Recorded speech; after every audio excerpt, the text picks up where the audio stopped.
It is Tuesday. It's from the barracks, and with me is the man with the mohawk, the king of the hot cappers, Virchew from somewhere in Crystal. Down below me, call him Buck. Buck from Empire Battalion Airsoft. Try again. A. And of course, I'm Joker for Players Wanted. Guys, we're going to talk about a lot of different stuff tonight. One thing, 1 minute late, sentence, knife kill. Hey, look, I started when my phone said 7 o'clock. All right. So don't blame me. I'm in a different time zone. Audio choppy on who? Am I choppy? Who's choppy? You're breaking up, Joker. Joker, apparently it's you. You got the right mic again? I do, but I will go through and retest it.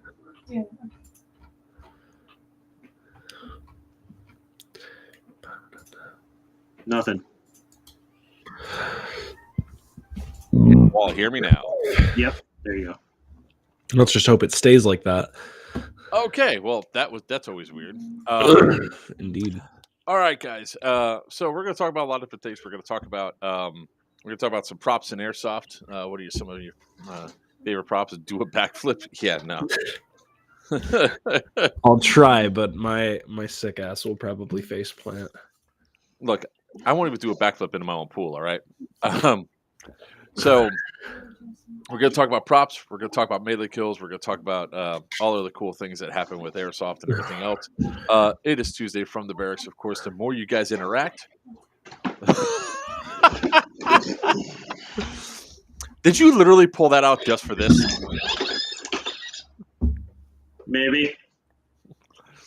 That's not a prop. That's a weapon, sir.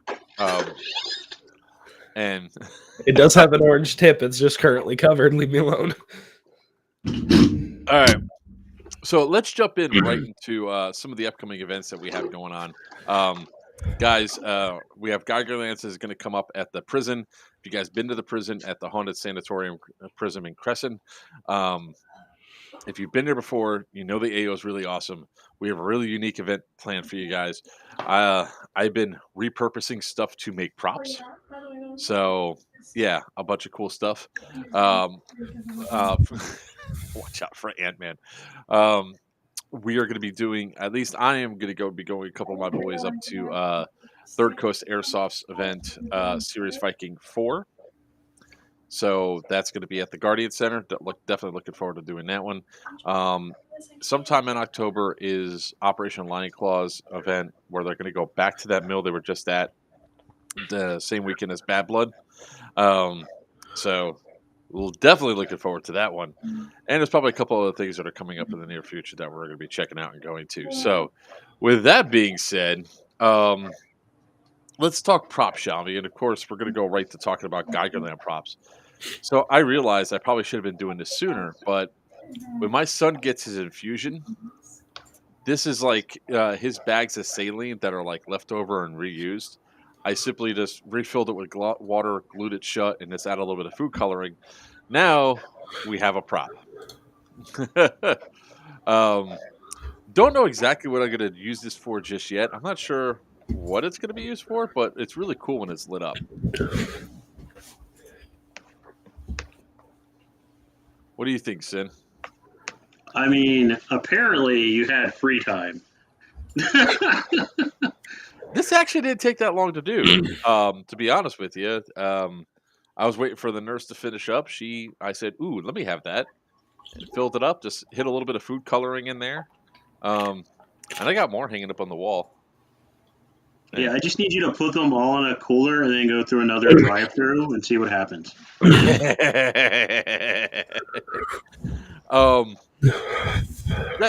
talk about that part in a second. Like these are leftover syringes, obviously without the thing, which are going to be for our stim packs. Which, it's kind of funny. Have you all ever had a problem with spray paint on spray paint before? Yes. I can't say that I have personally. When you improperly apply it, absolutely. Improperly apply it. Please explain. Please elaborate. All right, so you put spray paint on spray paint, correct? Yeah. Did you put a clear coat down or a base coat down before you added the second layer of spray paint? No. You improperly applied it. Shut up. The dirty trick for everybody that's watching and for Joker, if you're going to do spray paint on spray paint, put down your first color, grab some hairspray, coat it in hairspray, let it dry, then apply your next layer on top. All right, well, that's what I'm going to do for our stim packs.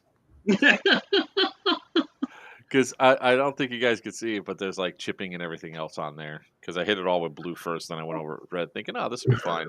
It wasn't fine. Generally, if you're in a hurry, do the spray paint. If you got time, you want to wait about at least 48 hours before you slap another coat on top. That would have been helpful. So for Geigerlands, we have a bunch of cool stuff that we're putting together for that. Like this right here is going to be the jet. I just got to get more CO2 canisters. A little bit of pipe, a little bit of hot glue, and you have yourself now an inhalant of jet. I got that on accident. This week on Martha Stewart. Hey, look, I'm trying here, man. Obviously, so when it comes to all you Facebook users out, or all your airsofters out there, do props really elevate up an event for you? And what sort of props you guys like to see out on the field?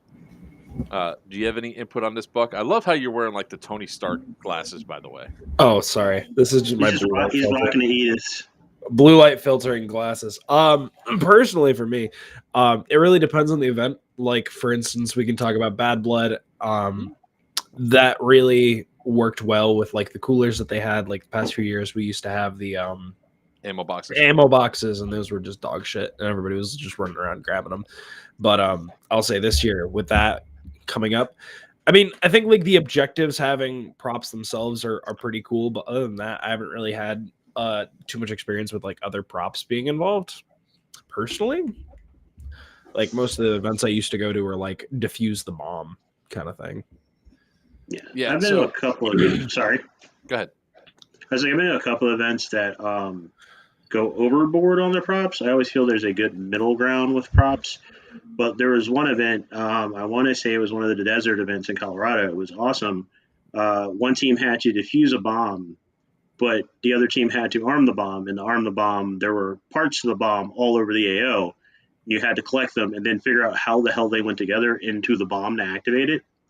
And playing it both ways, I was like, this is awesome, but it's way too easy for the other team. And then I found out what it's like. So to remove these things from the bomb, you actually have to disassemble it in the order that it was put in, which you don't know because you were on the other team. That was fun. Interesting. And there's some events I've been to where like everything's a prop. Like I like Rev, but I feel that Rev is way too prop heavy sometimes, depending on the storyline. Like running around collecting a bunch of quest items seems fun for the first hour until your dump pouch is full. Yeah, you need ways if you have props like that to dump them off instead of the dump pouch. So there's stuff that you definitely have to do to make sure that if you're having a bunch of props, like we had for Syndicate, a bunch of fake drugs, and all that, and a lot of people just weren't picking them up. Like, I mean, some of the easiest props to have is if you have leftover electronics, you just push them all over the place and everything else like that. I now have for Geigerlands, for the Archivist, or for the Scholar, forget which one we're using, the term for it, but I have a big box of old books that we're never going to use, and we're just going to be tossing them across the AO for them to be turned in for the quest item and all that.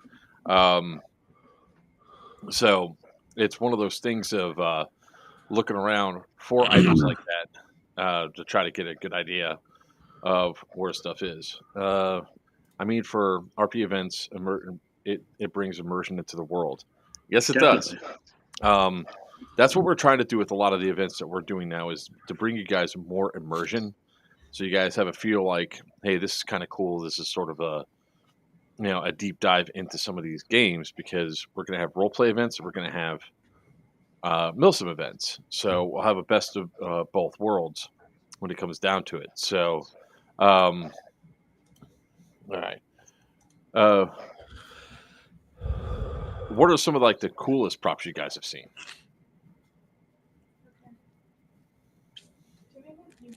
Hmm. Well, that's a good question. That Technically, nobody it has an answer. wasn't.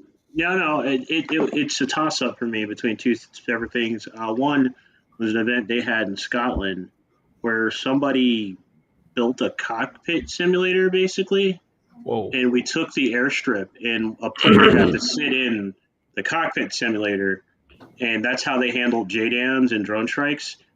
The simulator had an actual map of the AO, and it was awesome. But like, it was awesome, but there was a level of risk because where the simulator was located, you had to have your team defend you because you were preoccupied. I got in it once, and the enemy team managed to come in and nade us all, and they took over the cockpit. Oof.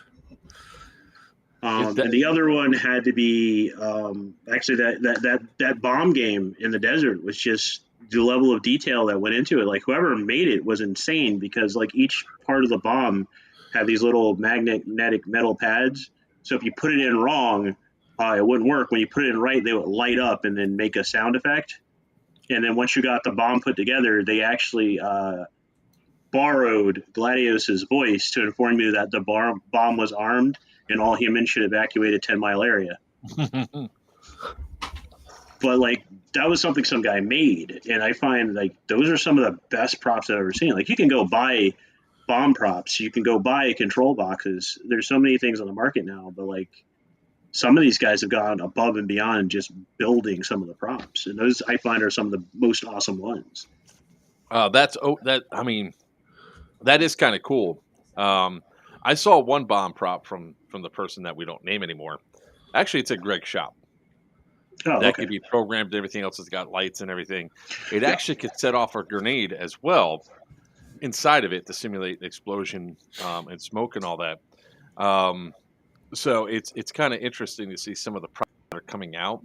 I know that I had one of ATE's props in my truck that looks like a simulated bomb. I mean, it had 3 pipes that were inside of it. The thing was big. It was heavy. The control boxes actually looked like I can only imagine getting pulled over.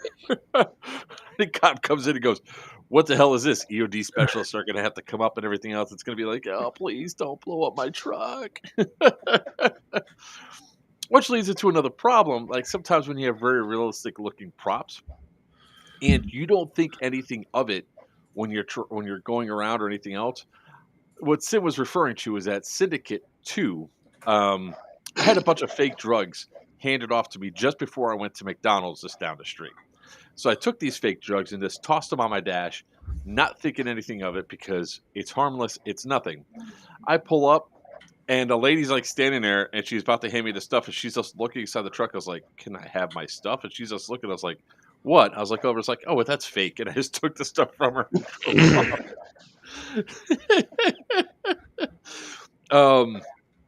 But there's like when I was talking about some of the props and all that stuff that I was deciding to make that we were going to be making for some of these events, I was surprised about the level of pushback that I had on some of the things. Like, "Oh, that's stupid. Why are we going to interact with stuff?" And it's like, well, I mean, what else are you just going to do? Walk around and shoot each other? Oh man, the airsoft community is kind of broken down into 3 or 4 groups. You've got your hardcore milsimmers that want their military immersion so they can get PTSD. You got your speedy boys that just want to run around and spam everybody. You've got your role players, and then you got what I like to call your casuals, and those are the guys that expect every event to be like a 2-team fight. Mm-hmm. They expect a day event, and trying to balance that out as a promoter and an event runner is always freaking difficult because they all show up to your events. No matter, it's like I go to Milsom West events and Speedy Boys running around. I always find hilarious as they go sliding through some of those corridors and get lit up by the guys stacked against a doorway. This one's kind of cool. A time bomb that controlled a mousetrap rigged flash powder, so its strike and smoke when set off. Was probably the coolest thing I've seen. That actually sounds pretty cool. That's ooh. I know where a magician shop is. That's awesome. Flash paper is actually fairly cheap too. My PTSD, my category is unclassified. Well, yeah, no, I mean, you call me out if I'm wrong, please. But those tend to be the groups of people we get at these events, no matter which event you go to. And Mhm.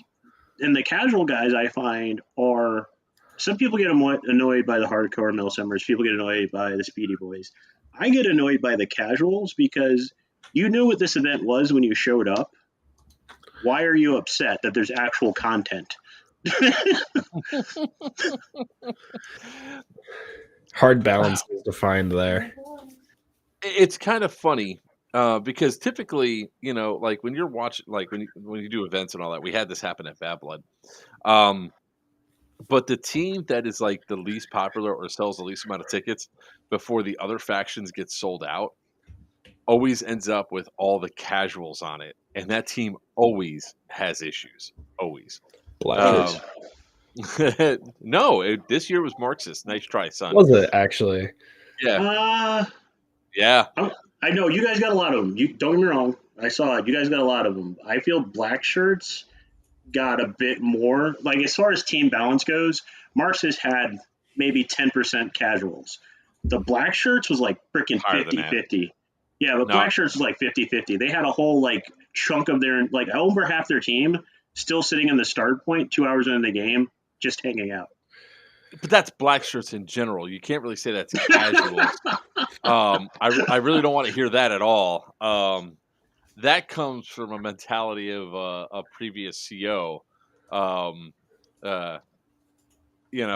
sorry to say, but Marxists, nah, we had a shit ton of casuals this year compared to the last 2 years. Well, it's because they expect to win every fucking year. We win every No, year. dude, no, I have heard it said if you want to win, just join Marxists. Like people have said that in prior years. And I will say this year, I did come across 6 Marxists having a nice little picnic in the middle of the field. And I had to inform them that if I came back and there was trash where they were leaving. And they're like, "Oh no, we got it. We'll pick it up." Did they pull a picnic basket? No, dude, they pulled out a blanket and a lunchbox. I kid you not. No, they didn't. They didn't set it up right then. What they should have done is they should have gone out there with a full-on picnic basket, with the big big towel to throw down, the big blanket to throw down. Start setting up all the dishes like a traditional picnic was, and just sit there while everybody's firing all around him. It would have been funny as hell to watch, at least from my perspective. Oh, that was And then hilarious. when they're done, they simply dab their faces with their little handkerchiefs, put everything back away, get up, and just start shooting everybody. All right, hold on.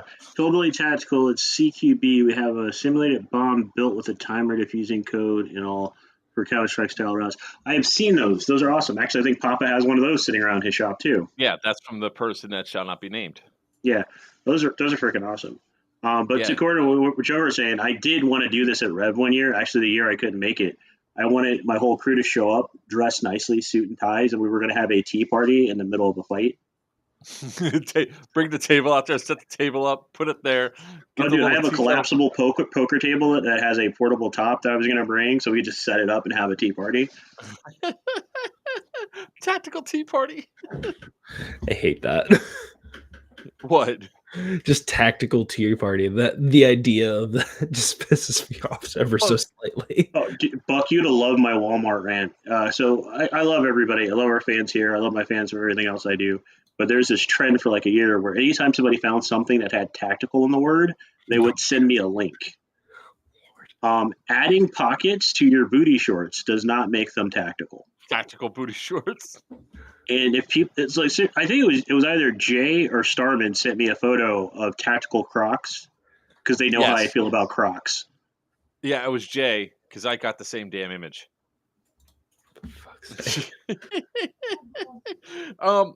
It's just sometimes that's the funny stuff that you need at Airsoft, though, right? I mean, if you think about it, we take this hobby so damn serious sometimes. So many people are so amped up and taking it so serious, like, oh my god, what's going on? Oh shit. That's why I started Brosies and Onesies events. So at Crucible we have Brosies and Onesies. Everybody shows up in ridiculous onesies to play Airsoft. Those are just too hot. That's the air conditioning. Oh, you're from Florida. Never mind. We have up here what's called cold weather. What's that? Well, it was, but magical. even then, it was people were Sky. like, sorry, yeah, people were like, why would you do that? I was like, because you guys are taking this sport way too seriously. And it started off with just a staff, and then it kept growing and kept growing, and then they started having maids uniform night, where all the dudes showed up in maids uniforms. It was hilarious. I love this comment by Garcia, by Top. I love the ones that do the same thing every time and expect to win. Now, typically, I agree with you. A lot of times you have to change up tactics because people get wind of your tactics. The only exception to that, I think, is Bad Blood. Because Bad Blood, there really hasn't been an effective response to Brown Tide yet. And forever, Bad Blood 2022 is going to have an asterisk next to Deus Ex's win because it was won on a not a technicality. He's so bitter. So bitter. It's not a matter of being bitter. It's just a matter of. I think if anybody has the right to be bitter here, Joker, it's definitely Sin because his stamp collectors fucked off. That's that. Look, if his stamp collectors were there and they actually turned into stamps, I couldn't complain, right? I really couldn't. But our stamp collector was there, and they did turn him in. It's just our CO wasn't there to defend himself. Yeah, and like there's been other events where it's like this is happening. I'm always like, I'm at every meeting, even if I'm late, if I'm the CO, because you got to be there to defend your guys. That's your job as a CO. So I have no sympathy on that part. Well, I could be the one to make the deciding factor, like we said in the AAR. That's not your job. That wasn't your job. It would have been bad if I was the person that said, "Yeah, we have to do it like this," and then with my position running the stream, hosting the streams for, for all the Bad Blood stuff, I was like, Buck, you were there. I'm like, no. Yeah, no, and again, that's even at the meeting. I was like, that's not your job. That your CO should have been here. Yeah, Victor, I know you did. You did an amazing job. But those 3 dudes we couldn't find for most of the day basically didn't show back until after the event. Yeah. But there's like a lot of other events that we go to and everything else like that, like Sirius Viking, at all these other different locations where some of the armies do the same thing, especially if they've been to the same AO. And I always found that to be sort of unusual in a sense. It's like, guys, you're against other tactical teams. Like the Bad Blood has its own unique set of rules, which are great, where you can literally march your army across the field without having to go backwards. If they took away the mobile triages, that would be a different story. You'd see, I think, things working and operating a lot more tactically than you do at a lot of other AOs or a lot of other events. But hey, I mean, what's up? Bad Blood at its core is built to be a Zerg event. That's what it is. It's meant to have massive armies smacking into each other. And that's the rule set. Yeah, and it's a lot of fun to have that happen. Don't get me wrong. All right, let's see then. What's up, Smurf? How you doing, Victor? Hello, Alien World. I already said hi to Garcia. So, but crap. We were at one of the events, and like all weekend long, I think it was Aftermath. All weekend long, the military faction, I was on civilian, kept trying the same tactics over and over and over again. And when we realized what they were doing, we just let them take the one objective and sacrifice the one objective, and we just took everything else. Yes, he does. He always does have the best shirts. So it's kind of the perfect example of what you're saying is actually Syndicate 1 versus Syndicate 2. DEA applied 2 different. Well, the beginning of Syndicate 2 was the same tactic that was applied for Syndicate 1, and Jim changed it up. And it was effective. It was a little too late, but it was effective. Same thing for Cartel, not to toot my own horn. I figured out we couldn't do the same thing we did at Syndicate 1 for Syndicate 2. We had to do something different. And we did, and it threw off the guys that were on DEA on Syndicate 1 like massively. They did not expect the switch. And begrudgingly, Jim adapted quickly and countered me. So it became a game of chess, which from the top down as a CO, that's what you have to do. You got to play against the other team, and I will gladly go up against Jim Fury any other time because it was refreshing from my point of view to play a game against another player. Because the way I see it is the teams are playing their game on the field, but your COs are playing another game.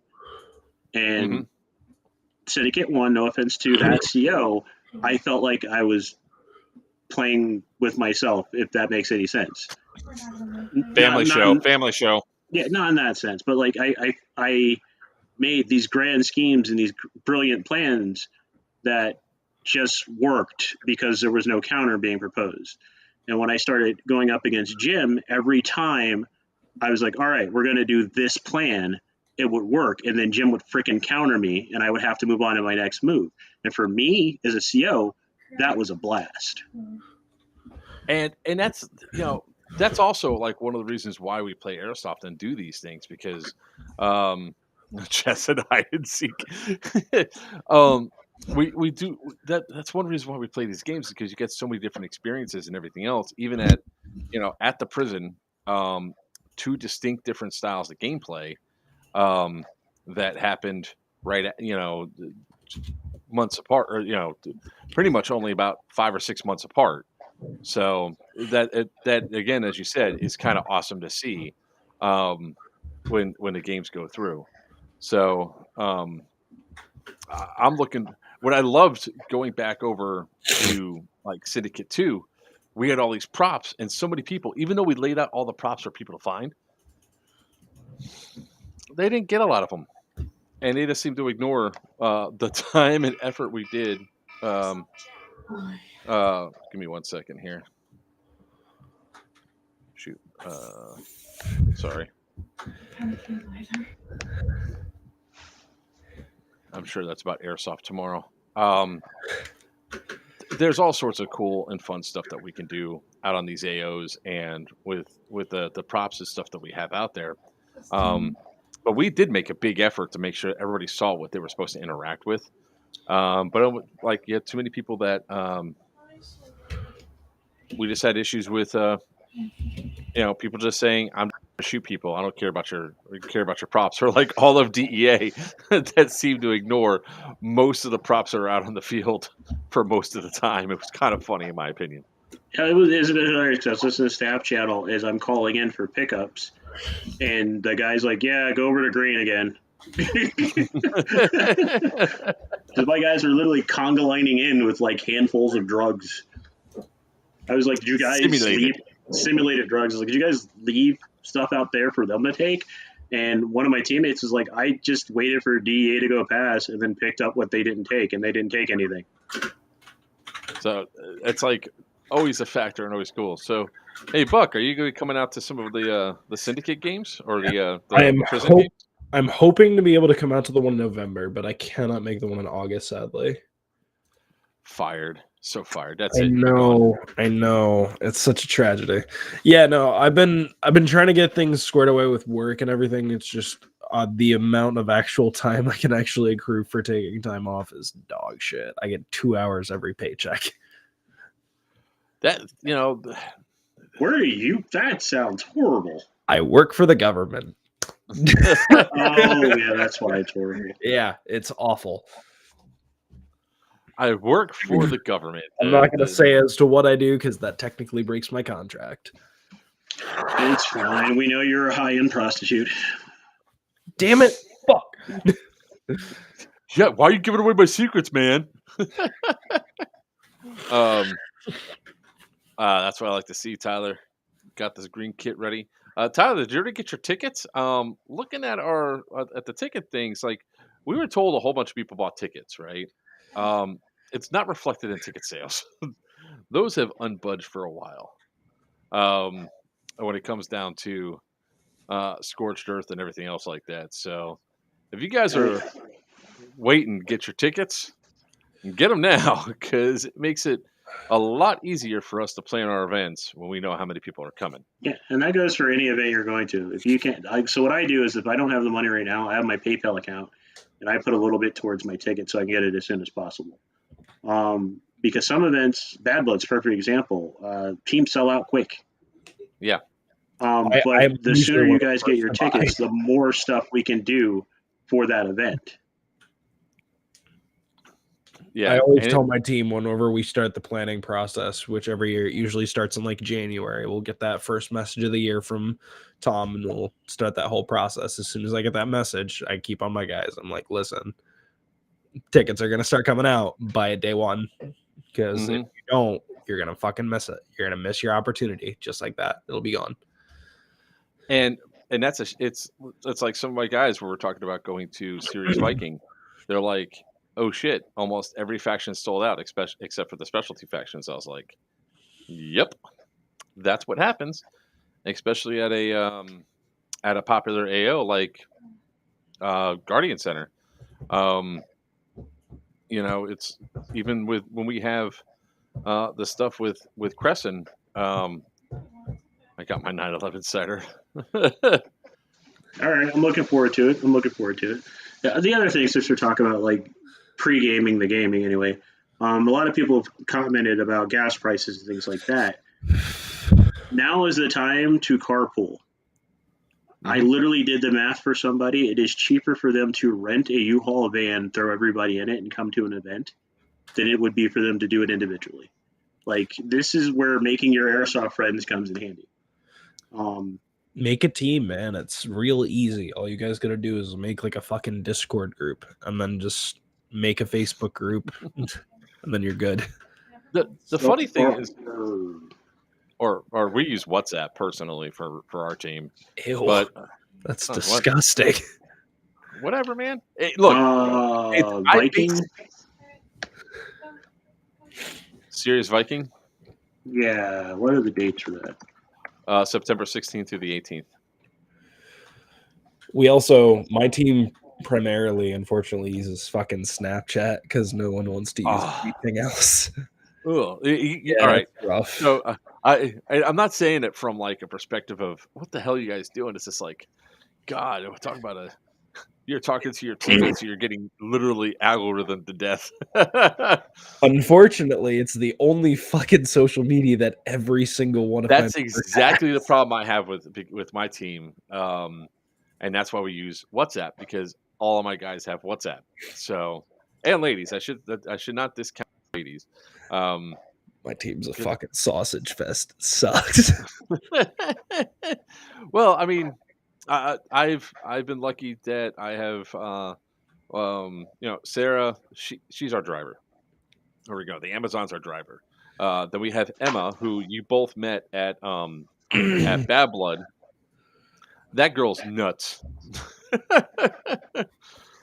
But she earned her call sign. She's now officially Skittles. So she's already got her Bifrost, and it's on the rainbow setting. I told her, I was like, the only thing you have to do is you have to just go around the corner and start chucking in grenades that have Skittles taped to the side and say, "Taste the rainbow, motherfucker."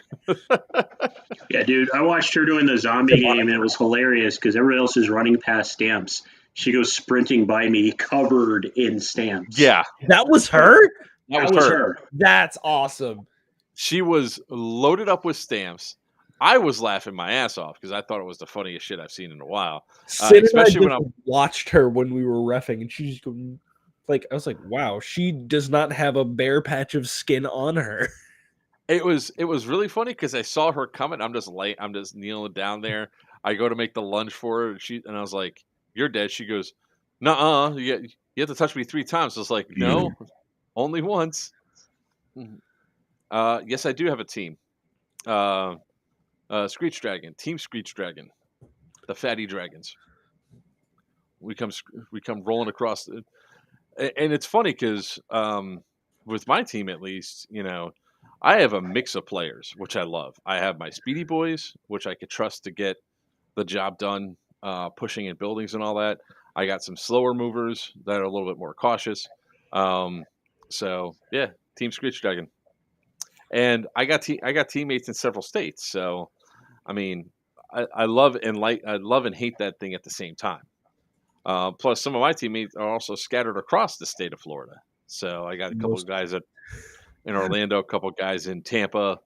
You know, I would love to have them all in one spot so we could play more regularly. But that's the best thing about this sport is that we can then travel and meet up and do all these events across the country. The road trips are epic and everything else. Although, if Emma ever watches this, Skittles, your name's going to get changed to Jinx if the next road trip we have as many problems we had this time. Oh, yeah, man, building a team is great. Like, I'm officially on one team. I'm an honorary member of like 3 other teams because I travel so much. But it's awesome to be able to go someplace, grab a group of guys, and go play. Mm-hmm. And that's that's the awesome thing. Like I said, I love what I love about this sport is that we have all sorts of cool stuff like that can happen on a regular basis. I mean, I think Sin and I met by accident because of Bad Blood. You know, you fucking bastard. Sorry. I mean, yes. I know my mother was around. I know I dropped an F-bomb early on. Fuck beat you to it. Did I? Did I actually? Yeah. Oh shit! All right. There he goes again. Damn it! No longer child friendly. But I met Sin by proxy through going to Bad Blood, and then I walked right in and I took him out in the middle of all the people. You know. And that's what sometimes you love about this is you walk in and you kill him plus 26 other dudes or dudettes as the case may be, and next thing you know, you're out there having a blast with the rest of your boys and all that. That's what I really do love about this sport. It's like you never know what's going to come around the corner with the different crazy things that we do and pick up and all that.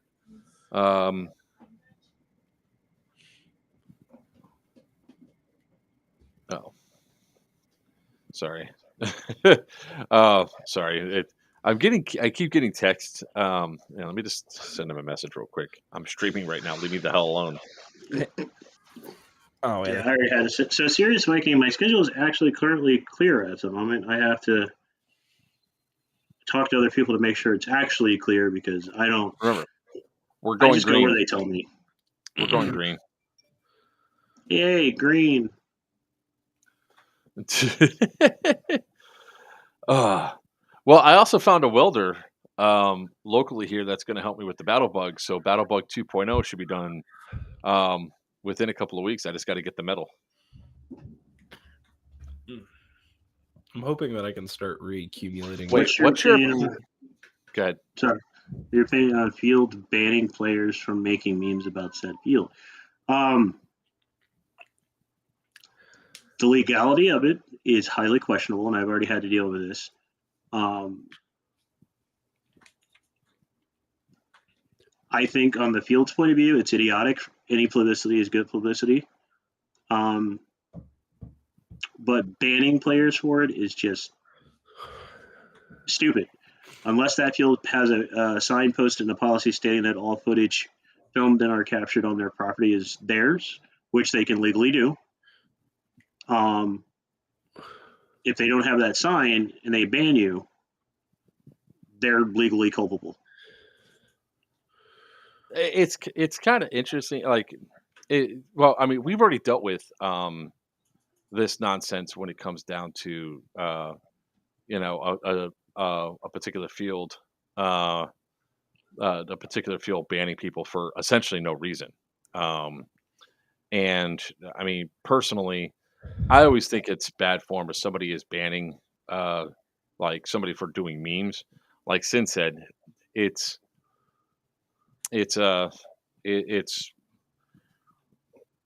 only helps your field out by the stuff going out there because it draws attention to your field.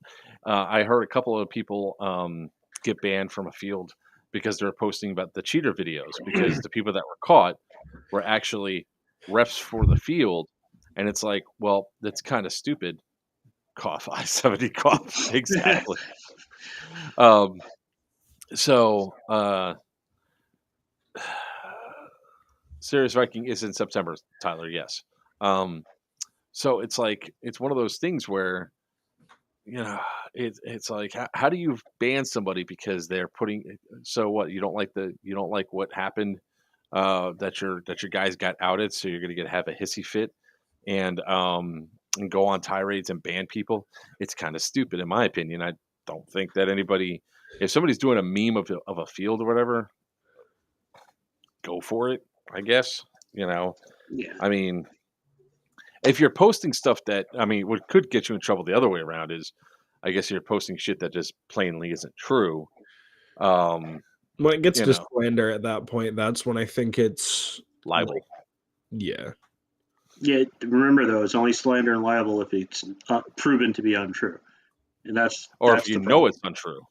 It has to be proven to be untrue. Sin's got a point there. I spent many years in college to learn the difference between proven and what you know. Doesn't Same. matter what you know; it matters what you can prove. Same. Yeah. I mean, personally, That's fucking disgusting. there's that lovely F bomb again. God. God. I mean, but like, here's the thing: memes are meant to be funny in their nature. If you're doing it just to be a negative douchebag, I think there's something wrong with you. Like posting cheater videos to prove a point and to prove that there's a problem is one thing. Posting cheater videos for quote unquote internet clout is just douchey. And as I queued up like 5 cheater videos to go over tonight. I rest my case. Well, Don't be choked. there's actually part of the reason why we're gonna that I'm gonna play the video. There's a valid reason for it. One of the big factors that I saw was it affected player behavior. Um, you know, careful what you wish for type deal. You know what I mean? And that's Um, educational. That's not what I'm talking about. You're Yeah. attempting to educate about a problem. You're not posting it going, look at this dumbass. There's a few times I do just because I'm pissed. I mean, let's be honest. But your entire platform's not based around that. No. It's funny because Damien is now watching a bunch of airsoft videos and everything else because now, as he calls it, he's an airsofter. How is it truly banned? We all wear so much gear; it might be hard for others owners to constantly look out for it. I know crystal card ID, even those can be fake. Well, Thomas, let me tell you something. Somebody like me is obviously very easily recognizable for the stuff that I do, even with the kit I wear. So I'd show up to Miami Airsoft, and there's these new refs that are there, and they already know me. It's like before I even step foot inside the property, they know me. So I guess it's not hard for most places to do it. When you gain a reputation of something and you get to a point where people have to ban you, the entire field's going to know who you are. It's not going to take long for one of the refs to pick you out and go, hey, you were banned like 2 months ago, dickhead. Be gone. Look, I've only been banned 5 times in my entire life from airsoft fields. It's all the same field, but I've only been banned. Can I ask what for? Oh, it's one of these days, Buck. I will tell you the story. Tell you the tale of Raptor Airsoft. It is a long story. No, you don't even need to. I've already heard of that. I already know You're about all banned from Raptor, didn't you know? Yeah, now that you're on here, Buck, this is my ultimate like revenge on the world. I invite people on so they get banned by Raptor. Oh no. I made the Which, shirt. by the way, Gotta go there ever in the first place. Raptor, if you're listening and you're watching, blow it out your ass. I was gonna say the bad one. Before we get too far ahead, Thomas, there's basically 3 levels of banning somebody from a field. You spot ban them, which means they're banned for the day, they go away. You ban them for life. In that case, you take the photo, you have a copy of their ID, you have their signed waiver, and at that point, they're right. Everybody knows who that guy is. Everybody does.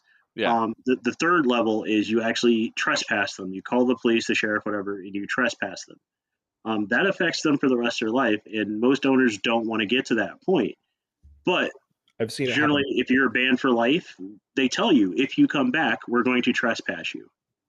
Don't make us do that. Except Laz from Tryhards keeps going to Miami Airsoft, even though he's been trespassed. I've seen That's it on happen them for not enforcing it. twice. No, it's because what happens is they go there because a certain manager is not there to catch him and let him know exactly who he is. That's what happens when you decide to sue a field because you got mad they won't give you a refund because your son got lit up at a Sunday game at Miami Airsoft. Oh, poor baby. And that's why you're supposed to take a picture of the guy. You slap it there so your staff knows who the hell they are. He's got a point. Yeah. That's poor management. That's what that is. Can Mhm. confirm. Yeah. So with Raptor Airsoft, Top, in case you haven't heard, they recently increased their price to $50 a person to play for an open play game. For an open play? Yeah. That's That- ridiculous. Asinine. Yeah, that was what was being said on like that was like I have a video up and somebody commented on that. Yeah. That's what they Let me said. rephrase that. I have paid $50 for an open play once, and that, hear me out, that was in Vegas. They provided a catered buffet in the middle of the day. That's the And- only time that would be Okay. actually worthwhile. That's the It's only Raptor, my time. boy. You think they're Well- really going to be like, oh, here, have a bunch of hot dogs? No. So here's the other best part of it, like Raptor 2, right? Because of how shitty they were to their neighbors. And they were extremely shitty to their neighbors. The neighbors got them shut down. They were operating for 2 years against code enforcement. They racked up like $63,000 in fines. Whoa. And then they went to the city, the county council to get approval to actually have their business on a special exemption on their property because it's zoned residential and agriculture, not commercial. And when they were there, I showed up to make sure they couldn't open up again.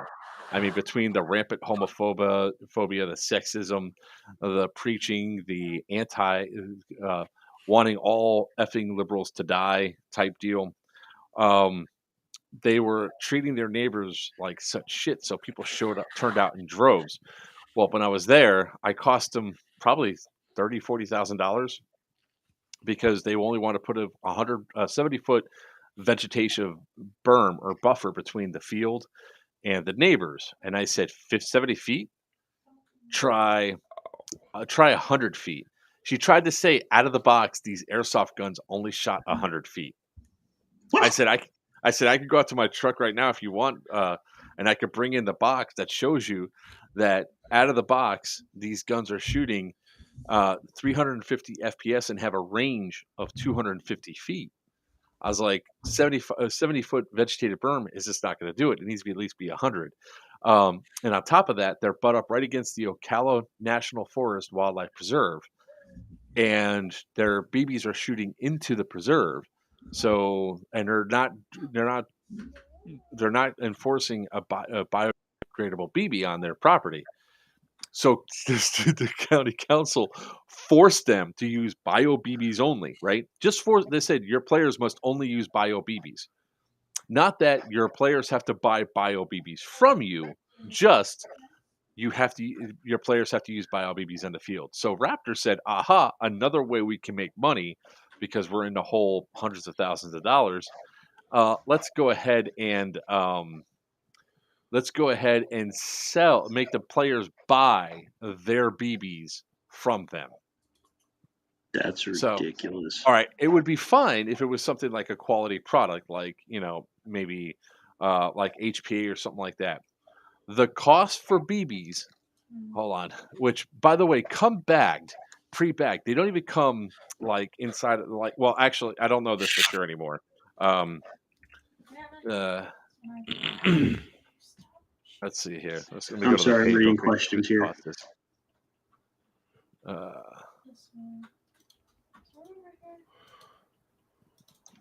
Kind of cheating is actually causing grown men to get upset and then ban people and stuff. Oh, wow. Where the hell's their store? Honk blowing out your rear. Shop. There we go.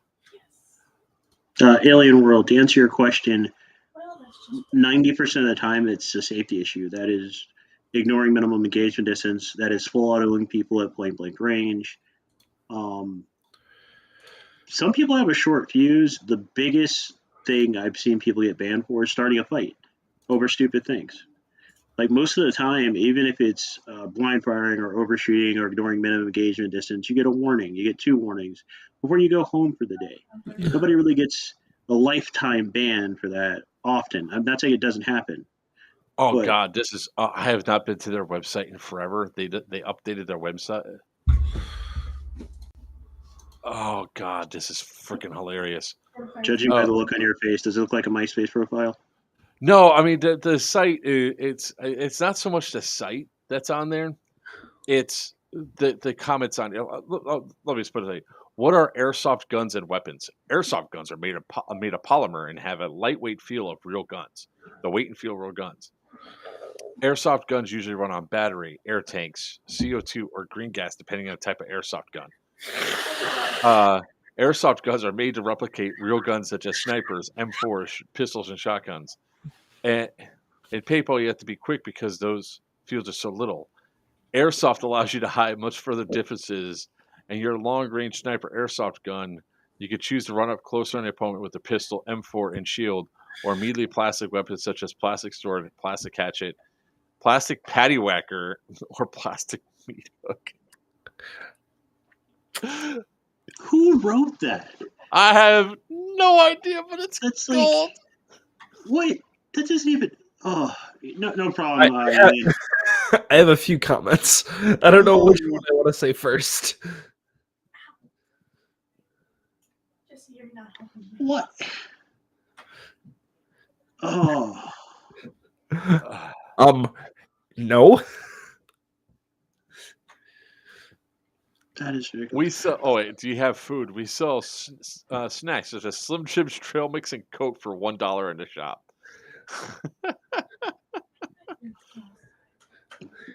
Oh God, this is. that's just painful. What the fuck? Yeah, again, no problem, Alien. It's just like personally, I've only ever been banned from one field in my entire life, and it was only for 20 minutes. Once the owner realized that the whole issue was I refused to engage, Jokers played with me on the field, Bucks played with me on the field. When people start talking smack to me, I go sarcasm. Like, I don't get angry at you. I just make you feel stupid using big words, and I walk away. I got 10 banned off of one field, and it's because I knocked a kid out because he was not following minimum engagement or distance to the point where he was making small children, for their very first time ever playing the game, bleed. When you bring children into the matter, I lose my shit. I concur, and that is what happened to me. Do not fail to follow minimum engagement distance and fail to properly chrono your gun and then shoot at children. If they bleed, you're going to have your jaw dislocated, point blank period. I don't play around. I knocked the kid the fuck out and he had to be taken off the field. I got temp banned for the rest of the day. I said, cool. Is he gone permanently? They said, yeah. I was like, cool. I'll be back next month. Bye. I didn't go that far. What happened was, so there's some high capas on the market that you can flip to full auto now. AW makes them. We're on a semi-only. Sorry. We'll address that question in a second about the type of cheating, because don't worry, we got video. So go ahead, continue. But it's a AW Customs makes a high kappa that can flip into full auto. It's a semi-only indoor field. I'm not going to throw the field under the bus because the field actually handled it nicely. But I'm out there playing, and this little, I think their minimum age is like 10. This 10-year-old was running by. He clearly got hit, but he didn't feel it. It's a young kid, new player. And the guy next to me starts cussing at this kid. And I said, dude, chill out. Just go shoot him again. He goes, oh, I'm going to go shoot him again. The next thing I hear is burp. I come around the corner, and he is basically flipped to the full auto and just held it down less than 3 feet away from this 10-year-old kid. So I stepped in front of it, hit the release on his gun so his mag fell out, and I was like, what the hell are you doing? And he got in my face about touching his gun. And I just sat there and let him yell, let him cuss until the ref came over. And the ref asked what happened. I told the ref, and I said, apparently this man's penis is so small, he feels the need to assault a 10-year-old. And I walked away. Well, the guy followed me all the way to the exit, yelling and cussing at me, and I'm not even paying any mind. I'm giving out high fives to everybody else. I'm literally ignoring him. And I step outside, I take my gear off. He is still yelling in my face. Eventually, the owner shows up, and he tells us both we're banned and leave. So I start packing up my gear, and I start putting in my car. I don't argue about it. As I'm about to leave, the owner comes back out and apologizes and tells me to come back in because other people saw what had happened. And I'm not going to sink to your level. If you're being an asshole, I'm going to call you on it, but I'm not sinking to your level. Now, Buck may want to punch the crap out of you. If that'd be the case, we're the same field, I'll just tag him in. I got no problem laying someone out. You put a kid in danger. It's fucking hands on, bud. Dude, I will be Chris Tucker. Everyone, I do not fuck around. I will be the Chris Tucker to his Debo. I'm going to lean over and be like, "You got knocked out." Don't fuck with kids in front of me. Don't hurt them. Don't do anything of that nature. I will hurt you. Point blank, period. I do not play about the safety of children, especially brand new players to this sport. We cannot have people coming onto these fields ruining it for people that have never played this sport before and are literally trying to kill out the numbers of brand new players coming into this. You are the reason why we are losing player bases. Stop being a dickhead. Stop hurting children. Stop hurting our new players. Act like a fucking adult, and you won't get hurt. Point blank, period. F-bomb. Piss off. I skipped mine. He nailed it. All right. Point, damn it. Sorry. Just like this weekend screen. What? Oh, all right, got it. Found it. All right, so this is one of the ones that got me that I left for the day. So let me just pull it up as a source. This usually goes a little bit better this way. So I wasn't planning on showing this one, so I didn't have it pre-queued or anything. So so we have a kid that follows us around the field. We call him Shadow. He's 12 years old. Cool, and all that. And there's something that I say too that you just don't like Buck says, don't mess with kids and all that. So here's the video. Let's maximize this thing. Ow, what the fuck, man? So the guy that's right behind that was like at the plastic, that's Shadow. So he's a kid. Small in stature and everything else. The guy that's walking like right there between the crates I said, ow, what the F, man, because I just got shot while dead at almost point blank range and it hurt. His gun stung a bit. So he's walking back. That's his back to me. So I was like, all right, I'll take this guy out. Screw him.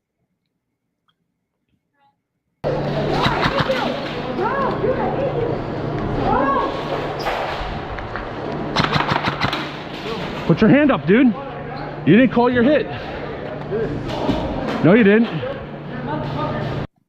All right. I want to stop it right here because you see how he's like, he looks at me. He's like, what's up, man? And then, because I shot him 5 times in the back, one right in the small of his back, I was like, I really took him out. What's up, Matthias? I shot him right in the small of the back and all that. And then he's like, so then this happens where he's like, says this. Now, what had just happened was, and you'll see it a little bit later on, is that Shadow took 2 shots at him and hit him. And he immediately put up his hand and says, I'm sorry, but this kid, the one that's down here in the video, never put his hand up at all.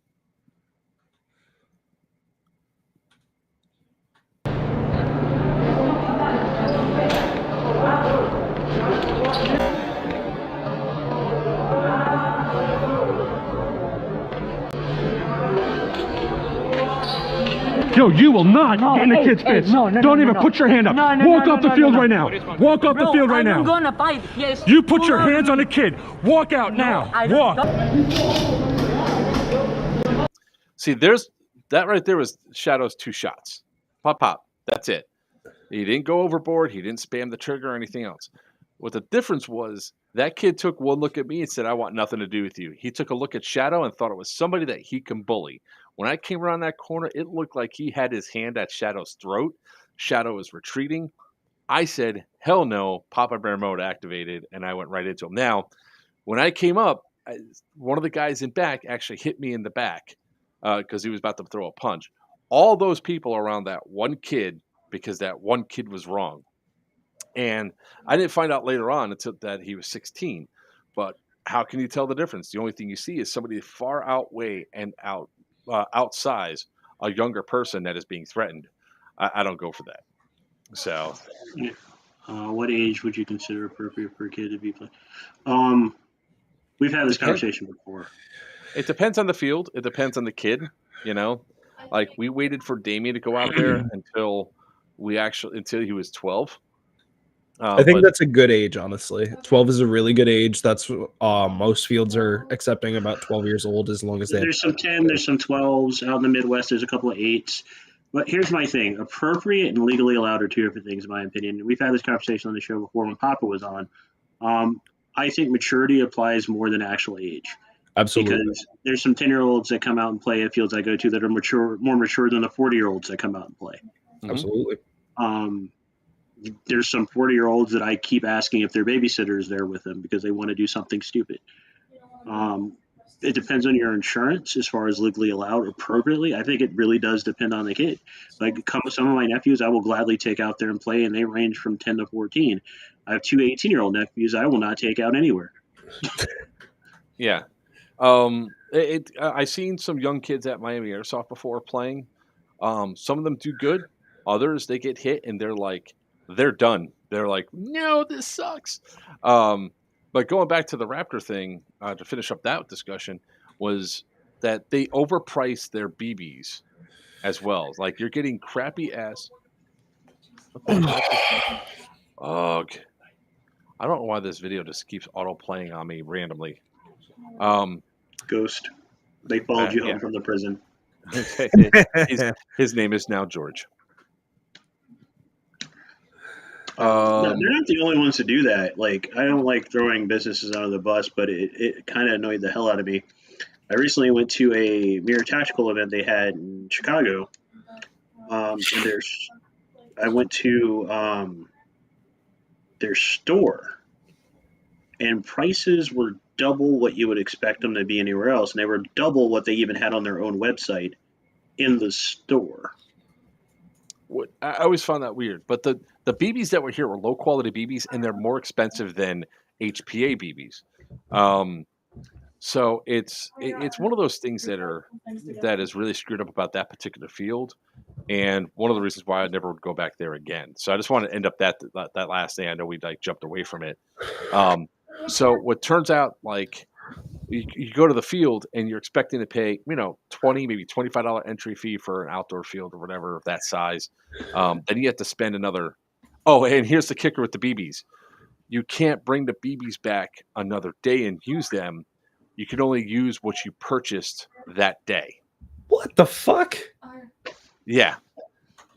I don't even care that I swore on that one. That is horrendous. Those crappy ass rental masks they were selling for like $30. That's why I think they took it off their shop online, because we would go on there and rag them out. Like the Lancer Tactical package, they were selling for like $250 or some crap like that, when it was really only like only 180 everywhere else. So it's like they overpriced the hell out of everything to try to make up as much profit as they could because of how much they lost. Which I hate it when anybody's being taken advantage of like that. I mean, there's other ways to do that as a business alone, as a field, to recoup that loss. Like, I hosted like adults only nights for a little bit of extra money. They can't. They can't because of what I did. Nope.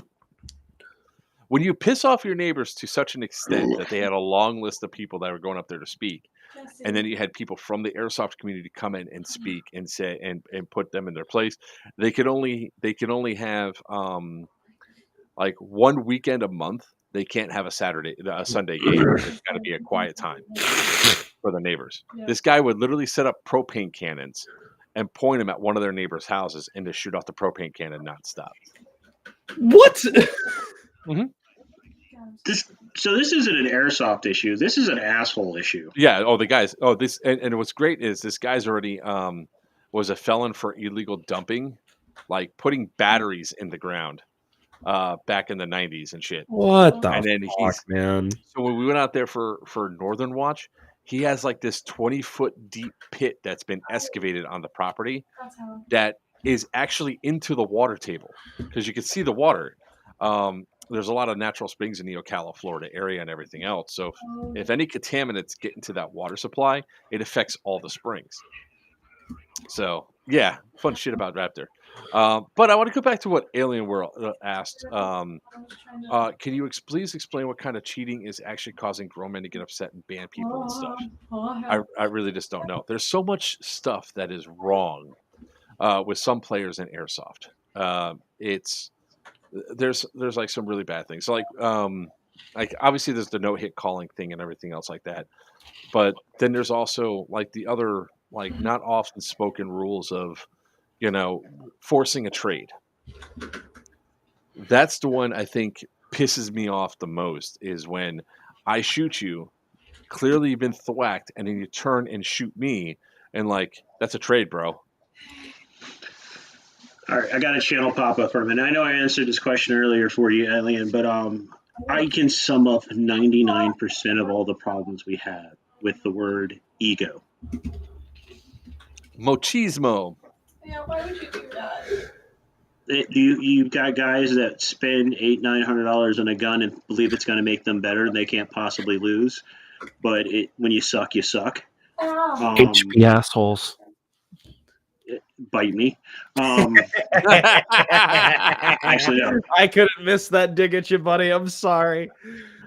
But Sin's got a point because and Buck has a point. But the thing is, between the two, you have people that, hey, I got a machine that works just fine. I'm not one of these guys that are made to design to shoot as hot and as fast as possibly can to get past the limits. Nope. Yeah, and that's the other thing that always irritates me. Like, I just answered a couple questions on one of the tech forums. This guy said he plays at a field that their FPS limit is 490. How can he get his gun up to 490? And I said, why do you want to get it up to 490? He says, well, that's the limit. I went, yes, it's a limit, not a goal. I am not.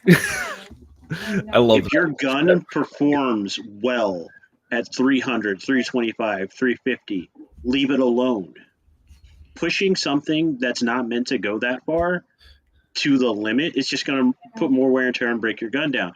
It's like putting nitrous in a freaking Pinto. Why would you do this? So you can really explode with the fireball. Oh, yeah. Well, that's a whole different mentality that annoys me, and it comes down to ego. There was a guy this past game at Bad Blood on my team with a Navi sniper rifle was getting upset because he wasn't able to hit anything. And he's just like, well, they're not calling it. And from where I was, I can clearly see him missing wide. Yeah. Did you tune your hop up, bud? Did you tune your hop up? Oh, I mean, obviously but it's a Novrich. I should be able to shoot 500 feet, balls accurate, in a grouping of a dime. You're just pulling the trigger wrong. Turn it this way; it'll shoot better. Yeah, but most of the problems we have, it comes down to ego. Whether it be HPA boys or AAG boys, whatever, it comes down to ego. Like, yeah, they're not calling your hits. You shoot them until they put their hand up, and you move on. You don't cuss at them. You don't yell at them. You don't get angry about it. You take them out. You move on. Nobody was using 600 FPS at Bad Blood. So there was a single sniper that was claimed to be using 600 FPS. There was an issue that was resolved by the staff, and that person was told to fix that. Yeah, the gun never made it actually on the field. We made sure that we re-chronoed every single sniper rifle on the second day. There was no 600 FPS gun. There were a few guys that fucked around with their HPA on field and were shooting hot, but no one that I was aware of that hit 600 FPS. And I spot checked a few people throughout the day that were shooting hot. Yeah, there's a lot of spot checking going on. And Most there's a lot of I got was 450. Yeah, there's a lot of trigger control issues, and I even yelled at my own teams, like, dude, just because your trigger moves that fast, calm the hell down. Does not mean you need to do it. Give them time to put their hand up. Yeah, that was one of my biggest pet peeves at most outdoor games is guys that spam the trigger and they're yelling at the guy to call their hits while they're still spamming the trigger. This is not a real firearm. It's a BB. It takes a second to get over there, man. Chill out. Honestly, that's one of the reasons why personally I try not to hit full auto on anything unless there is a legitimate reason and you're actually not calling your hit. I try to keep it in semi to be nice. I don't have full auto on my gun anymore. I have Really? safe semi. Yep. None of my guns do full auto. And I did that intentionally because the big problem that I have is that, like, and Tinker's the same way. We can go fast on our triggers if we want to, right? I mean, we can really, go up there so we can simulate sometimes full auto. Like especially Tinker. Tinker's worse than me. Um, so then that way, it's like I could turn around and say, "Oh, I'm going full auto. I'll pay you $100 if you can make my gun go full auto right now." The shield's down. Oh, it doesn't. What's up, Ricky? How you You doing, also buddy? have a very sensitive trigger though, so it can be very easily mistaken. Yeah. Yeah, yes, we have zero response triggers because of the stuff that we do. Now, I typically don't like to shoot anybody more than twice. Yeah. But going down this line, I actually have a video. These videos are actually were queued up because it was something I definitely wanted to talk about, which was a whole FAFO situation. You know, F around and find out. Um, this guy, let's see, which Kentucky windage. So I'm gonna play this first video, and it's one of those things where it's like this was the last game of last Wednesday, or second to last game, and it's like if I get overshot, I'll turn around and tell somebody, "Hey, man, I don't need to be shot 5 times or something like that," right? Because I don't need to be.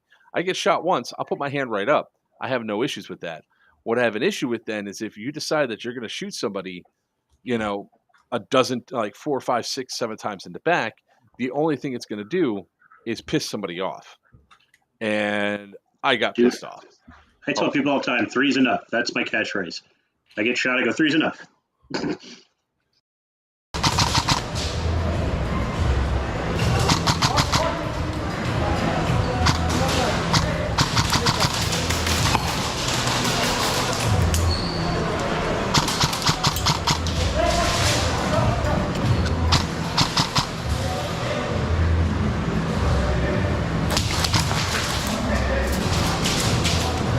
I only need one shot, bro, not 5, okay? All right.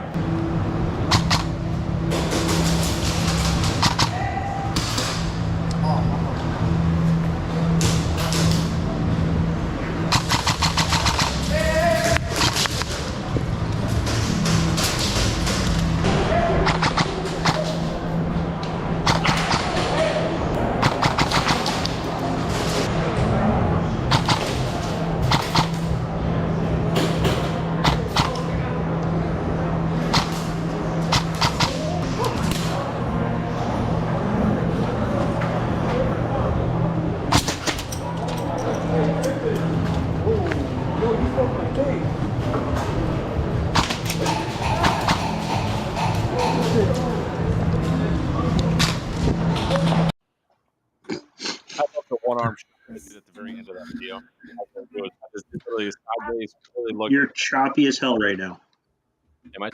Am I? Yeah, give your system a second. In the meantime, Cindy, you want to answer Victor's thing? Or? Oh, yeah, sorry. I think most players overestimate their range and underestimate how much wind small sticks will use. A little time looking back through footage. Okay.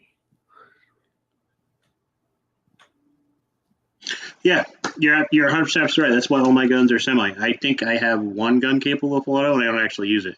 Because personally, I found after playing for so long, my trigger finger response is fast enough that I don't need full auto. I can put 3 rounds into you and keep moving.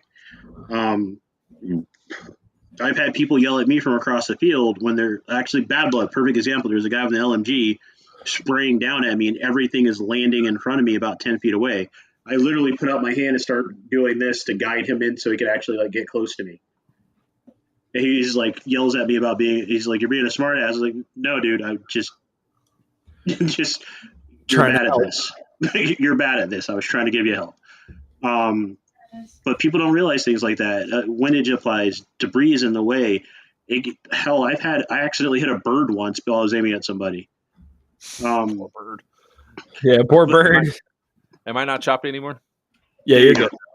Okay. I think when you play clips, you just need to give it a second. Gotcha. Yeah. I don't know what graphics card you're running, but it needs to catch up. So the problem that came up there, if you actually watched the progression of the clips and you noticed, so I I get shot in the back. The guy shoots me like 6 times in the back. It wasn't like once or twice. I was like 6 times in the back. That hurt. I was not happy, right? So I just said, "Hey man, you don't need to shoot behind." He's like, "Calm down." I was like, "Oh, calm." He goes, "Calm down. This is airsoft." And I was like, "Oh, really? Okay." So then I came out swinging. The one with the white arms that I shot like 6 times. That was the same guy that shot me in the back. And I was like, and then after the game, I was like, he got pissed off and he's like, "Yo, man, what the hell was up with that? You overshot me." I was like, "Calm down, man. It's just airsoft." You know? It's kind of petty, but yeah. No, there's moments like that. It's like the guy in the red shirt when I went down to play with you, Joker. Every other time I saw him, I lit him up. Yeah. So my team, when we go out and play, we have what we call a problem child protocol. If one of the guys goes problem child in the red shirt, we confer with each other, and if everybody's got a problem with him, we know that guy needs a little bit of extra attention when we engage him. Mhm. Don't be Need a that little guy. extra love. Don't be that guy. I got yelled at for nutshotting a certain individual every time I saw him by a ref. He said it's not against the rules, but stop being a dick. Adam was like, well, if he would stop being a dick, I will stop shooting him his. Yeah, it that day we had a special child. He was wearing had no sleeves on his shirt. And I got video of it and I'll cue it up in a minute. We're just waiting for comments and stuff to come in. But this particular guy, man, it was impressive with the amount of times that he just would not call us hits. Now, Tinker does not go light on the trigger. He goes ham quite a bit. Man's got a bionic trigger finger. And he was just doing what he does, making sure that people stay contained and under control and everything else like that. And this guy, man, even with me, he's not calling hits. It's like I shot him, it started at the very first game. Here, if only there was a video clip. If only.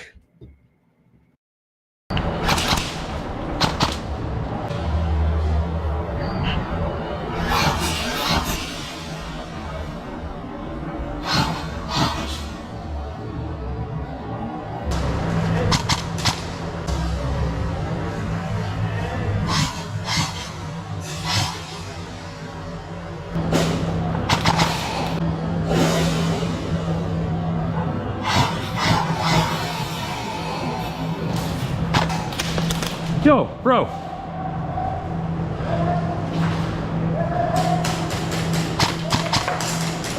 I already shot you in your chest, dude. You don't want me to start aiming for soft spots. Start listening, because you don't want me to start aiming for soft.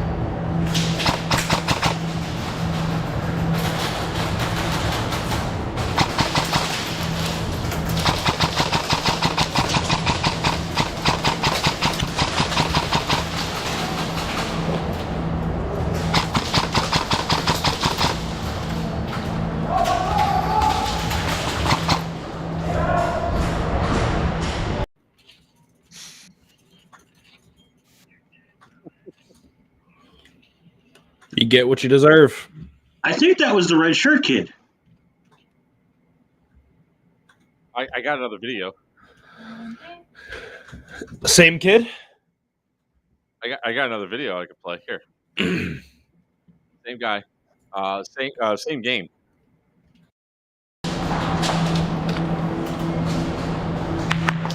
Dude, what the fuck? Right there on your side, bro. Okay. Call it.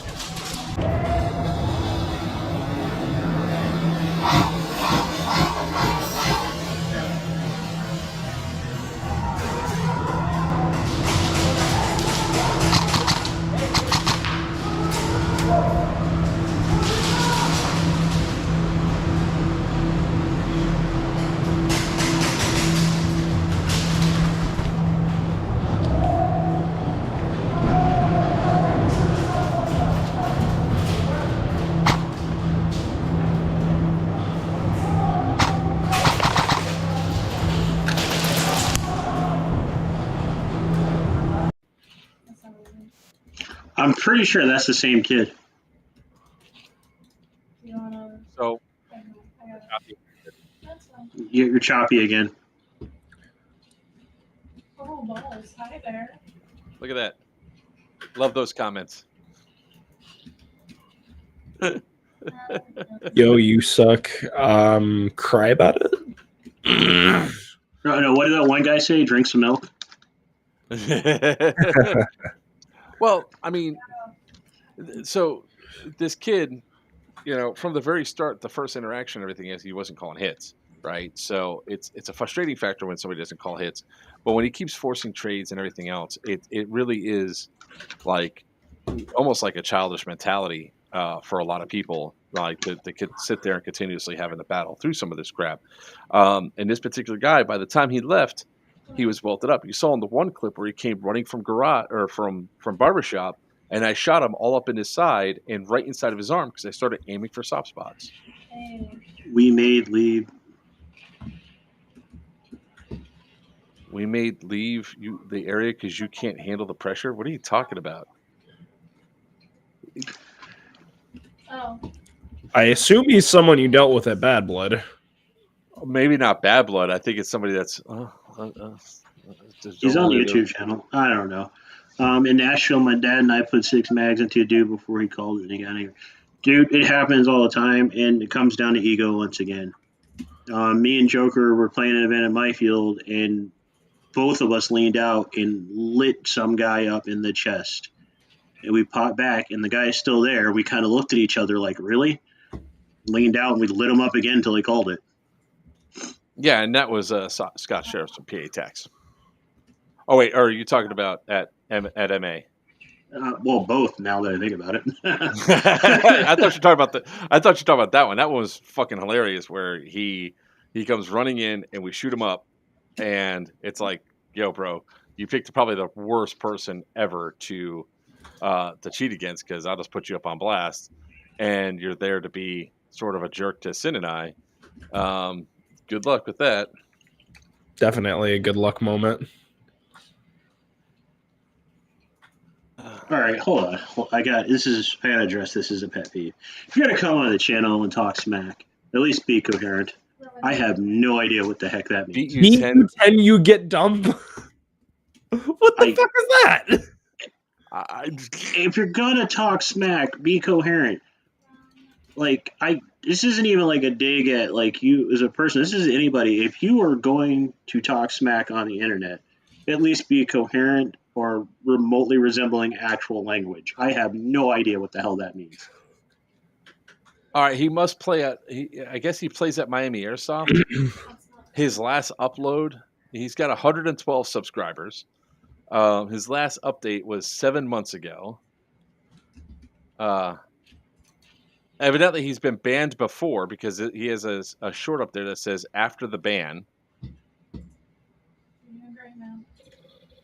Nice job getting banned. Oh yeah. Plus, beat you $10. Beat you $10. You will dump in the bag. What the fuck does that mean, bud? Are we How talking like old are you? German? Did you finish your English class yet? What's great is that like this kid. Hold on, I'm going to put this up here because this is the kind of guy that we're dealing with, guys. Hold on. This is great. I love this. Hold on, let me share the screen real quick because you know what? It's like No. Hey, well, look. Here's the thing. If you've got the balls to anywhere, not just here, to come online, talk smack, and you have a public thing we can search and look at, that's on you. wait, y'all have no idea. You have no idea what's about to happen here. Ripperoonie to you, bud. Yeah. I guess this is what he's proud of, right? With the binary trigger at MA, which is illegal. He's not calling it. That's binary. Wow, you are an absolute micro penis motherfucker. Jesus Christ. Yeah. There is someone that is trying to insult Joker on his own. It's like, I mean, bro, if you're gonna come after me, I mean, I'm packing all of y'all. Shut the fuck. What the fuck, dude? let's see. You were a full clown. Yeah, I mean, he's got a whole whopping 368 views on just one video. I can see why bad. Hold on, let me mute the sound here real quick. Because the last thing we need is to. That is very bad editing. Yeah. There's a reason why I'm not on YouTube mostly. Well, this is the stuff that I'm talking about, right? Bet keep the same energy. I keep the same energy. So it's like, oh look, I come around the corner and there's that finger, that finger spamming, which is also illegal in MA. Just out of curiosity, not giving people a chance to actually put their thing up. So He literally just overshooting every single person you're shooting at. What the fuck? Doesn't call his hit there. Just keeps his thing on there. Yeah. Look at that. Look at that. The guy's got his hand up. God, you must really love planting.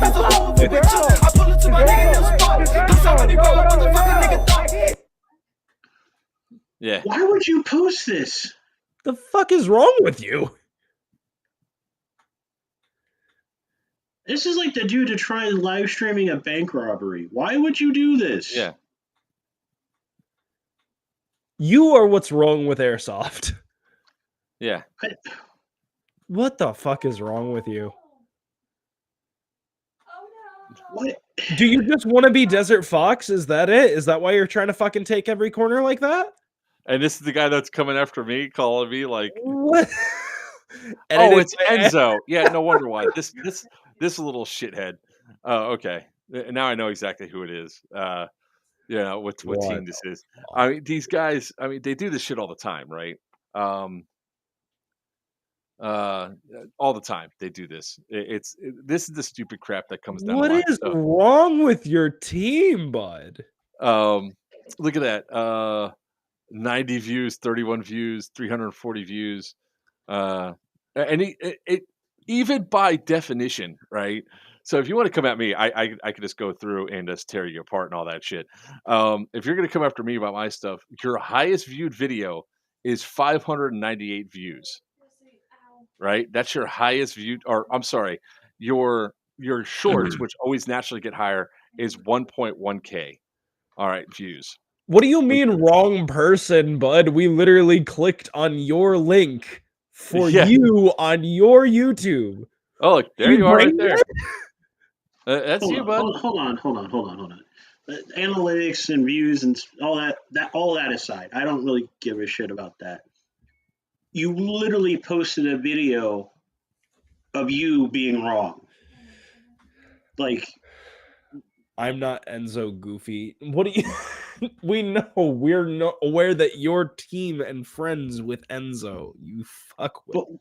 But why would you? God, is this like the new? Am I just old and this is like the new edgelord emo kid thing?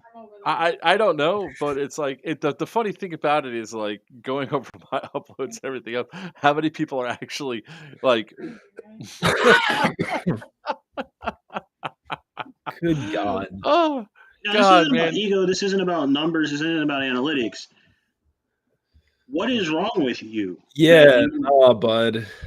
There's something wrong. Don't let me catch you lacking. Whatever, dude. Probably still banned from MA, so I really don't give a shit. It's like,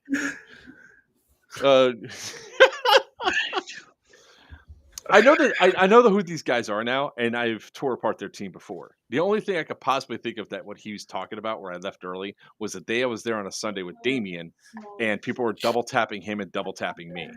So I literally took him home because the rain was coming, and that's the only reason why I left early. Thanks for that, Buck, by the way. Sorry. What? Yeah. So just rewind all the way back to the question that Wolfman asked a while back. That is what gets you banned from places.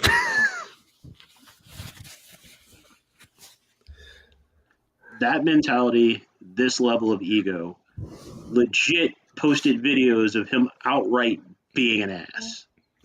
Yeah. So let's go over the strikes you've got here. We've got overshooting. We've got how many problems wrong with his gun? Binary trigger, Full auto, DSG, full auto, He's DSG, feathering. feathering. You can't win against us. We have you complaining. If you were playing, hold up, stop. If you You were came playing, here. What is wrong with you? if you were playing fucking airsoft strictly to win, find another sport. The funny thing is, it's like I probably can go through a video where I just show that these guys are like every game they play. So here's what they think that their winning is, right? Their winning is them shooting somebody and they have to walk back to respawn. Despite the fact that my win-loss rate for the games at Miami Airsoft are incredibly high. Like I don't remember the last time I lost a light game or a conquest game. Let me guess, they don't play the objectives. They're Probably playing, not. They're playing for kills here. Like 88 airsoft, bro. I'm so sick. No one He's cares. trying to Dude. call in that kill No streak, man. one.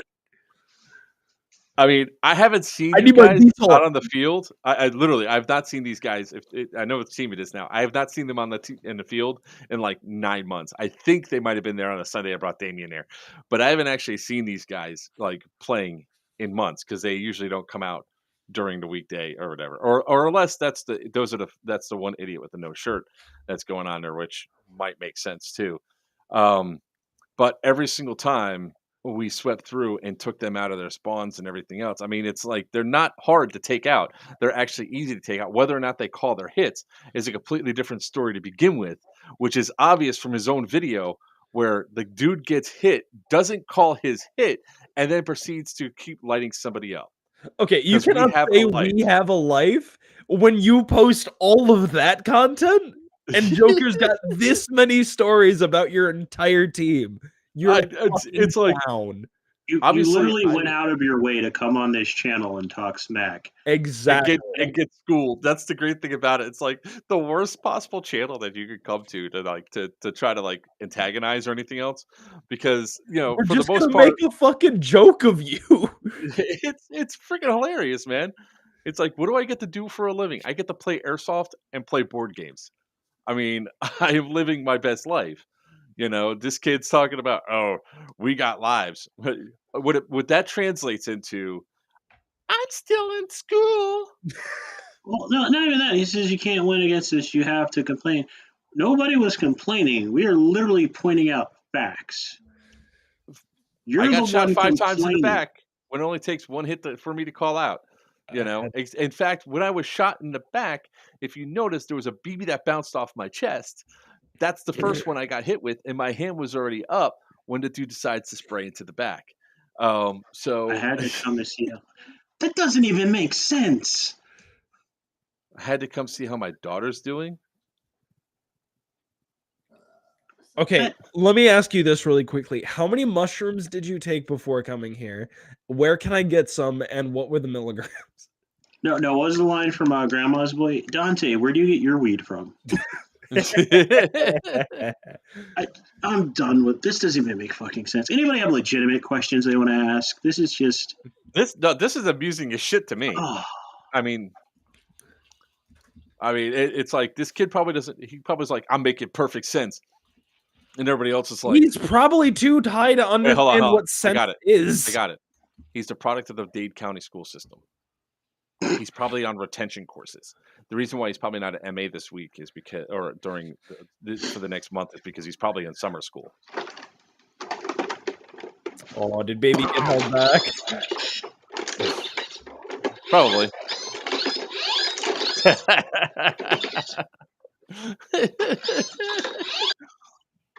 But like literally, I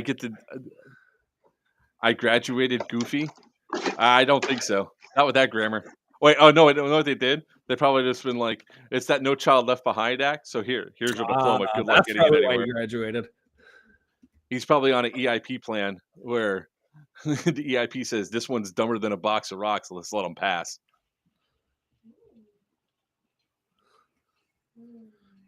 Yes, Maliko Airsoft. We do have the Crescent facility. Our next game's actually in August for Geigerlands, August 26th to the 28th.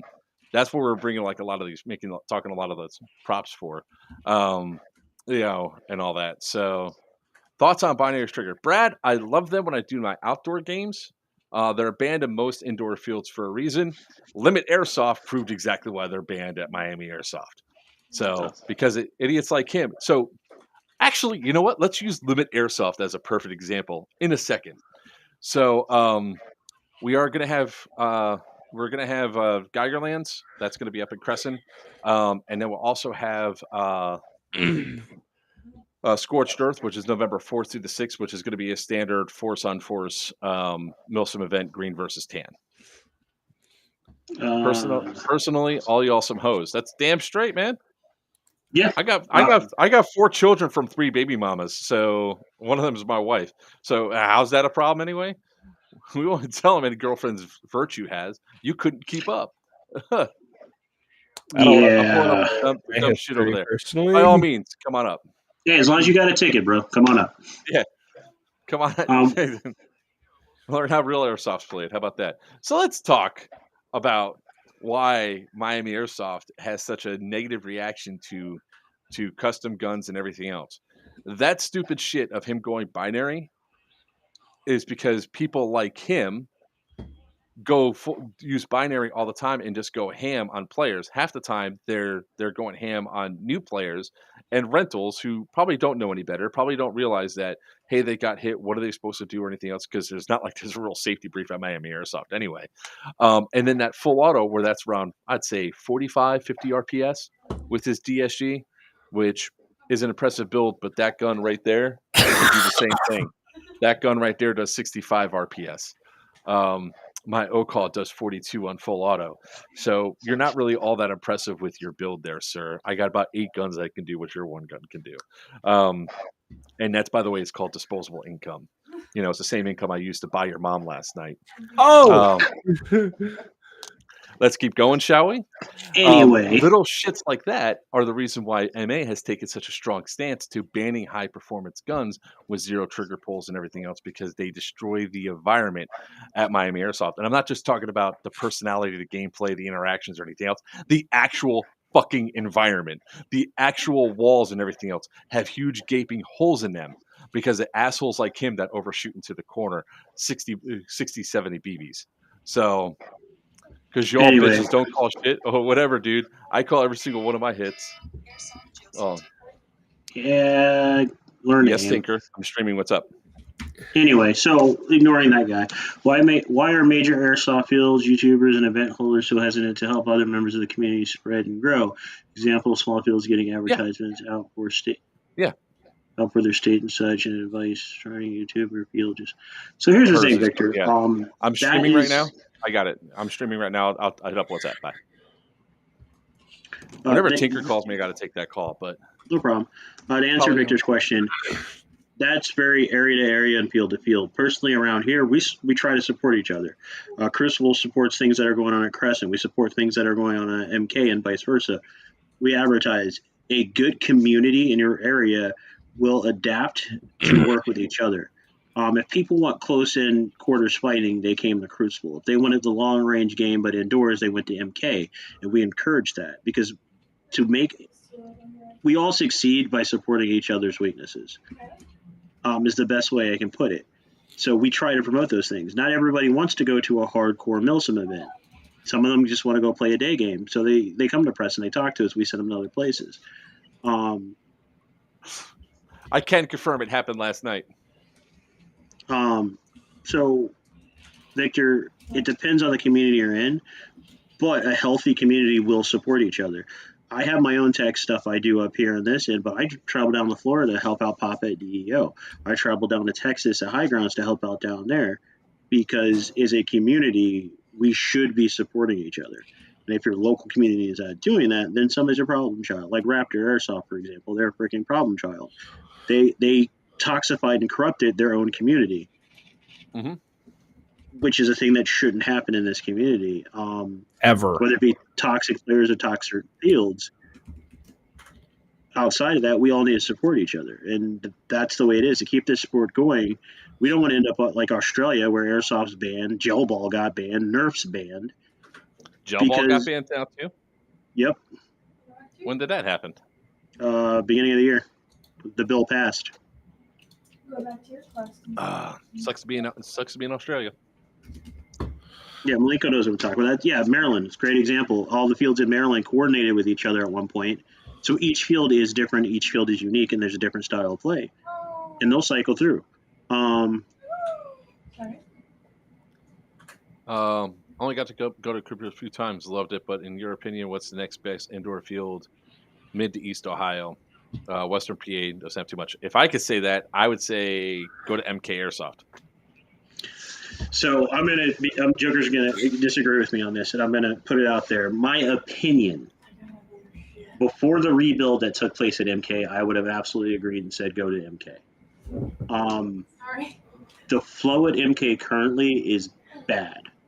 They took an amazing design they had, an amazing flow. The field actually ran smooth and it was beautiful, and they just added a bunch of other stuff to it that wrecked that. Odin's would be my second choice normally, depending on your play style. If you like close, cramped quarters, go to MK, because that's currently what it's like. If you want the open range that MK used to have, go to Odin's.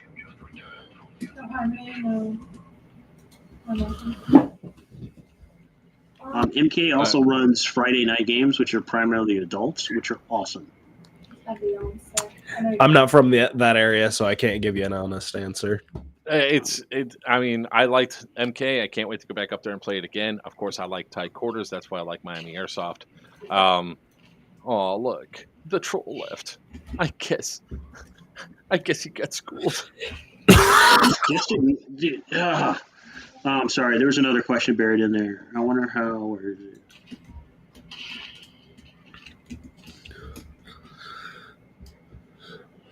Fuck Yeah, the Brad. Airsoft community was the last thing he said. Really? Yeah, Really? I know. That's what I was like. What do you mean, fuck the Airsoft community, you fucking wanker? You came here. Because he's an edgelord kid, you know what he's supposed to do, right? Look at me. Edgelord? It sounds like it's the new emo. Like, it's Airsoft emo. Yeah, you know, it's one of those things where, you know, these kids at MA, it's like they assume that, you know, look, somebody could come up and say, hey, stop overshooting. You know, it's a fact of reality of what happens there. Obviously, from the videos that he has, he's trying to be the next Twix, right? Look what happened to Twix. Yes. Yeah, it's just toxic people, man. Toxic people. And I guarantee you this extends beyond Airsoft for that kid. Sorry, the family decided to interrupt. You know. Yeah. Man, I hope to God this show airs. So here's the thing with Odin's. Depending on what day you go, you get the Speedy Boys. I figure this out because it's sad to say this, but like all the guys that got banned from MK or that got banned from Crucible or that got banned from Fallen Warrior, there's like one weekend a month where they all go up to Odin's because it's the only place they can play.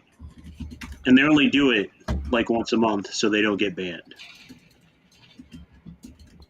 But you know what? It's the reality that goes down the line is eventually, can I help you? You didn't know it was her show? Like, yeah, evidently. No. You know, when it comes down to like all these people, eventually they just disappear. Like I said, I haven't seen those guys in months. And it's like, in order for me to determine, like, and they go, oh, you're just mad because we beat you. I was like, you didn't beat me. I was like, we're not losing the games. It's a matter of complaints are probably going up there against you because you guys are playing like assholes, which the new round of refs that they got at MA have actually been enforcing some of the rules and been kicking people out and banning people for some of that. You know, because of people like Limit Airsoft with their screwed up ways that they're doing the guns and all that actually leads to other players being impacted by it. Like each time Tinker and I go there to chrono our guns, the refs have to remember. I was like, oh no, you can get your guns are fine, because we semi-locked our guns because of the stuff that was there, so we can't go full auto. And they're like, oh well, you can unlock them. I was like, if you could Bluetooth unlock my gun right now, by all means try. It's not going to work, because these are the advanced. They're not the linked ones. So I can't just change it here. Now, if you see me pump out a computer, by all means, and you see me plug my gun into it, by all means, ban me. If this gun suddenly goes full auto, ban me. It's not going to happen because I play by the rules. They're like, oh, your trigger now must move 4 millimeters. I was like, yeah, how far 4 millimeter pull is on a gun? I was like, that's a stock trigger, is what it is. It's not. Yeah, I was gonna say that's not. Yeah. Well, my Even still, N7 Milsim build, I got accused of going full auto, and I know you don't know tech work, but anybody that knows an N7 Milsim understands that it is literally semi only. It only has open and close. It cannot do full auto. This guy. mhm. That was just my trigger finger.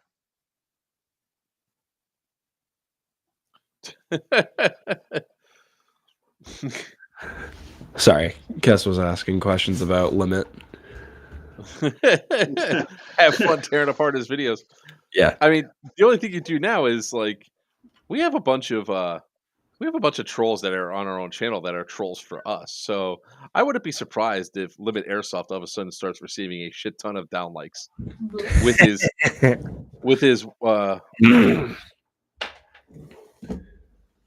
wait, what the hell?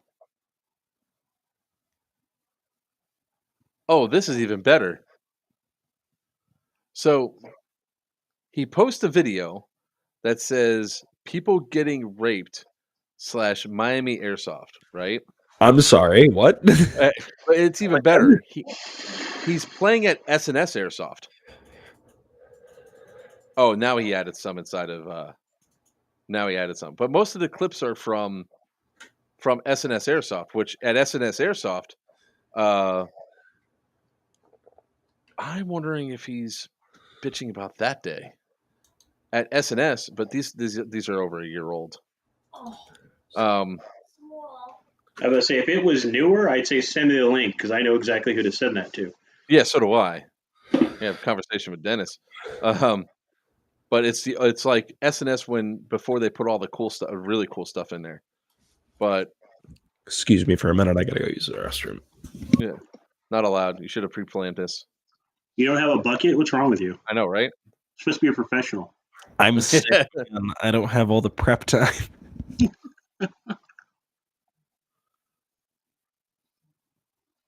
Yeah. Sorry, I'm scrolling back there to make sure we didn't actually miss any legitimate questions. And he reuses the same clip over and over again, which is great.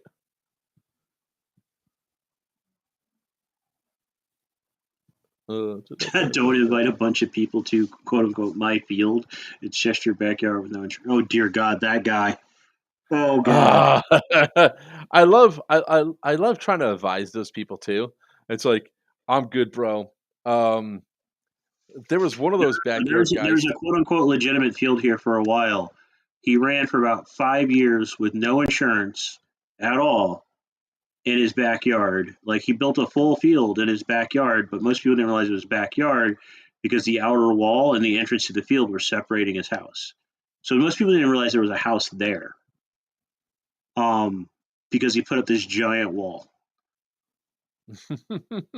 But he contacted me, contacted a bunch of other people for advice on things like that. We said, just get the insurance. No, that's kind of expensive. And I'm like, if you don't make in a day to cover a year's worth of insurance, find another business. It is that simple. But he ran, and then eventually got shut down by the county.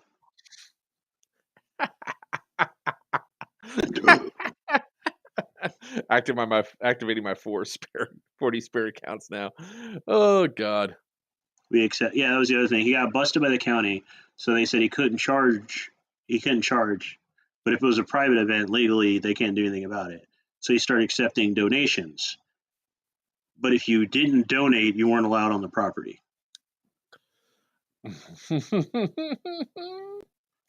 Eventually, I think they eventually shut him down because I saw a bunch of stuff going up for liquidation. But like, there's so many shady things going on with so many people. Here's the thing, guys. If you want to start your own airsoft field, first of all, I'm going to tell you don't. But if you're dead set on it, talk to people that have done it. Actually listen to the advice that is given. Not necessarily use it. You don't have to use it, but listen to it. Never take advice from people that literally have tried this and failed miserably. I've seen that happen too. There's a guy, the guy, I think he was on his like third attempt at running an airsoft field, and he was giving advice to people. And I'm like, you have screwed this up twice already. Why would I listen to you? It's one of those fabulous things too that you go through, and like I'll give, I don't want to trash the event, but Nuka-Land is a great example. When I showed up and I saw what was there, I was like, you know what, I can't play at this event. My gun's going to be too powerful. I'm going to hurt people. The iPro is not acceptable, so I'm just going to leave. And there's been a couple fields where I showed up to that, like, being an F tier internet celebrity means sometimes you get invited out to some of these places. You go out there and you walk out there and you're like, no, not today, because it's just not safe to happen. It's not safe to be. It's like, I'm sorry, but Las Vegas paintball park in Nevada. We went out there as a team to play, and when I asked where chrono was, they said we don't chrono. And I asked what the FPS limit was. The guy said we don't have one. We immediately packed our stuff and left. Thanks, Brad. I'm still F tier till I hit 1 million followers on any one of the platforms. All right. But yeah, we went out to that place. We went back the next year, and apparently the owner heard, because I told the manager, I was like, that is absolutely ridiculous that you don't chrono and that you don't have an upper FPS limit. And he looks at me, because they're used to paintball there, not airsoft. And he's like, well, how bad could that be? And I pointed at one of my guns. I said, I could get that gun up to 650 FPS. And he says, what? And I turned up my reg, and I shot through one of their walls. And I went, this is why you need an FPS limit.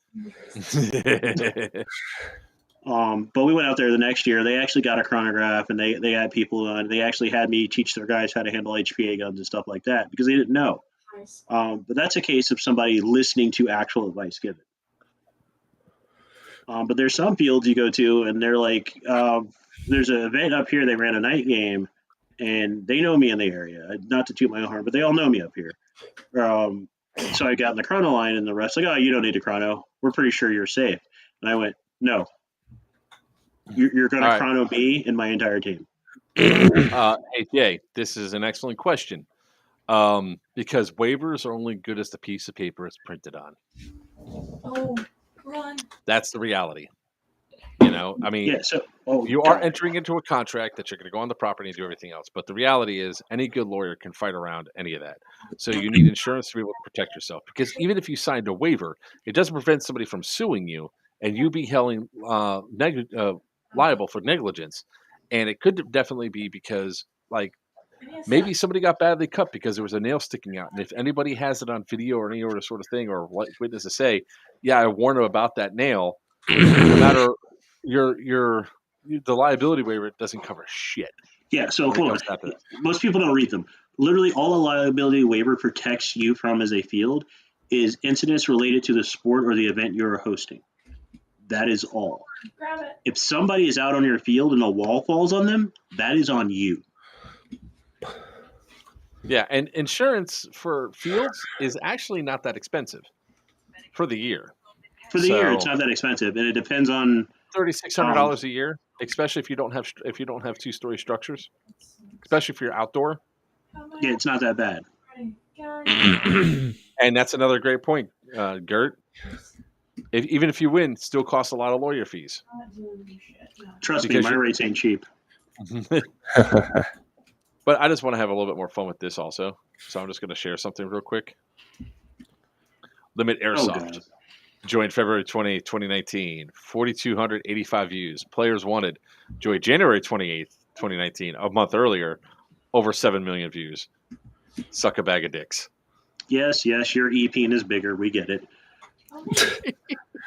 But so blanket waivers. Back to that. It's they protect you to an extent, but you need insurance to protect you from everything beyond that. Perfect example. There was an event that took place in Tennessee. Somebody tried to sue the field because they got hit by lightning. Whoa, that's unfortunate. Again, that's not Act of covered by God. act of God. Also not covered by the waiver. It went to court. The guy eventually lost the lawsuit because, again, act of God. But his insurance covered his legal fees. If he did not have insurance, he could have lost because he couldn't afford to fight that guy. And the legal fees he would have to pay out of pocket would have probably been in a 6-figure range at least. Easily. So, I mean, that's the problem with some of these people, that they think, like, at this point, I don't go to fields that I know don't have insurance. Because the other thing I don't want to be is I don't want to be sued as an individual either. You know, if I'm playing on a field and something happens, and look, shit has happened almost every single place I played at. If you play there enough times, crap goes down. I had one kid, I'm standing still. This kid ran into me full force. His head smacked right into my, at the time I was wearing a plate carrier, right into it. And he split his mouth, sort of like, if Ducky's still watching, I need ice kid. And that's another great example. That was laser tag. I'll tell that funny story in a second. So that kid gets hurt, falls down, and then the mother literally says, "I'm going to sue you." And I said, and she goes, "What's your name?" I was like, "I'm definitely not telling you." I was like, like, Joker. My name is Joker. And I was like, your kid ran into me, and your kid got hurt.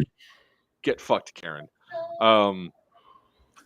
Jay, the problem with that is that statement in itself is not legally binding. Yep, not at all, because you cannot release yourself from negligence. So you must have insurance, and insurance runs around between $2,500 to $3,500 a year.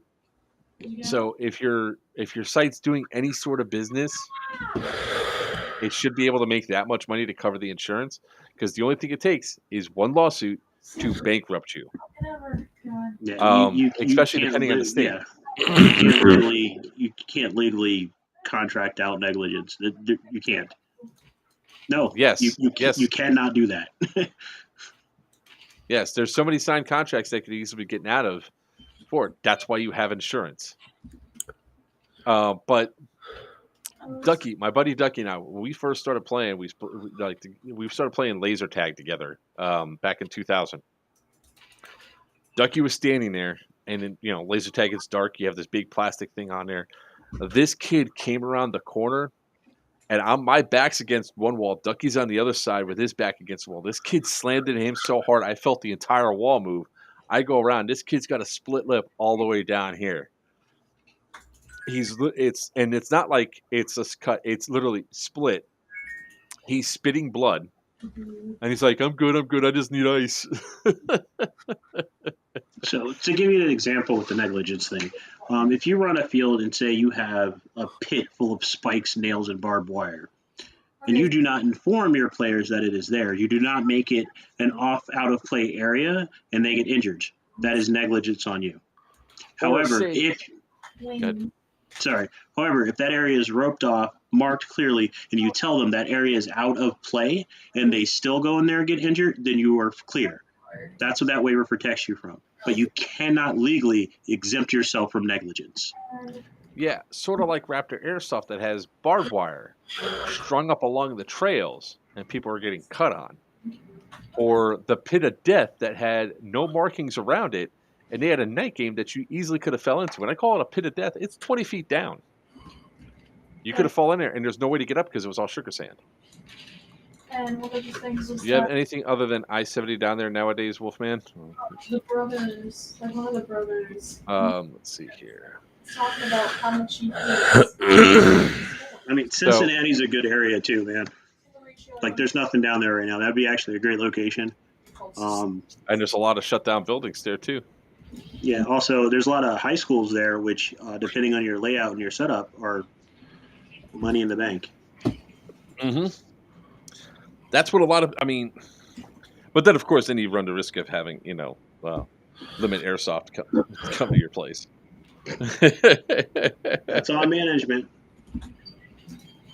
Well, And one of the I think reasons, they've been banned. I honestly think the reason why they're not out there is because they've been banned. no, bro, it's because he's so good, he doesn't need to play anymore. He's got all the clips he needs. You know what I should do? I should copy some of this stuff and just repost it on my so it actually gets video footage. Like what not to do in airsoft? This asshole. Yeah, Tyler, actually, that's a lot of the reasons, like up here in Columbus, Splatter Park, and a few other places, their paintball places have airsoft events now. Is because the paintball place is covering their insurance, and they basically pay the paintball place to rent out the space. Slap suits, man. Yeah, Gert's we not also call wrong. those Disney suits or Microsoft suits. Let's see. Probably north is the down season, winter for outdoor fields. Yeah, I mean, look, I'm all about more and more indoor fields opening up. I mean, I always told the wife if I ever win the Powerball, Yes, Jay, I have played that and never again. There's so many things glitching. that sucks. No, so you know those little grippy games with the silver Yeah. handles? It's like Yeah. that when you get hit. Well, the gripping games is not really an electrical current; it's just vibrating so fast. It No, feels they've like got one that actually gives you a current. Oh, It's basically a miniature TINS unit attached to your body. Hard pass. no, thank you. Yeah, G2's new location, G2 Tactical just opened down there. I like their field. In my opinion, it is a bit too open. Like, I had a sniper field day, which I don't think should ever. I racked up over 115 kills in one game as a sniper. That should never happen. No one else shouldn't happen. Why are there so much? 53 night kills. Oh. Yeah. But there's like one side of the field is covered and it's nice, but the other side is wide open.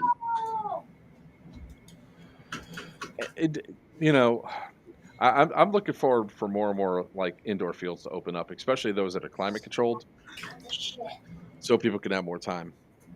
I want to do, and this is long down the road if I can get funding and pull this off. I actually want to open a hybrid field. I've seen one done. It's indoor outdoor. I saw that look fuck. It's indoor outdoor. So basically, I have the outdoor, like during nice weather, the bay doors are open. You can play in the field. You can play in the building. You can actually have attack and defend using the building. In the wintertime, we shut down the outdoor. We can still run in the indoor. And it gives a dynamic aspect to gameplay. But it's finding the right property to do it in. Get out. Yeah, that's definitely going to be a tricky one to pin down in general. You probably want it to be pretty flat, huh? Yeah, and that's the thing. Trust me, I hate hilly fields. I fucking hate hilly F13. fields. I think F13 does that in the Atlanta area. They have an indoor-outdoor hybrid. I've never seen them run outdoor to indoor though. Every time I've gone down there, it was one or the other. I think they do have it open for outdoor and indoor, where like they could play both together. Okay. Old lumber yards, just saying. I mean, there's places that closed down. Oh, that hurts me on a spiritual level, Jay, because in Columbus there are 4 shut down malls. 2 of them the state has gotten involved with the owners, and they're trying to make them fix them up or do something with. So I have a comment about this one as well.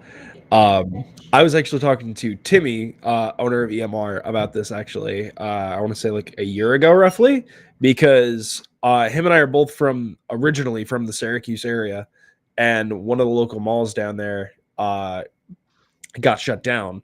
And him and I were both looking at the exact same fucking post and inquiring about the exact same shit. And every single time, like, he privately messaged me, and him and I were just shooting the shit about that whole thing, because there was like the owners of the area just would not let it happen. We could not it was not going to happen at Yeah, all. Tyler, that's Cleveland and Dayton. They're already crappy areas, so there's really nothing to say there. Like, Dayton's the armpit of Ohio, which is saying something. Yeah, But and no, like right in the middle of town in Columbus, next door to the casino they just built, there's I think it's Eastland or Westland Mall, which takes up a couple of acres, and there's nothing there. There's been nothing there for 10 years. I mean, that's Old Forest Fair, Tyler. Yep. Oh no, What? there's did I tell you about the amusement park that we have that never opened?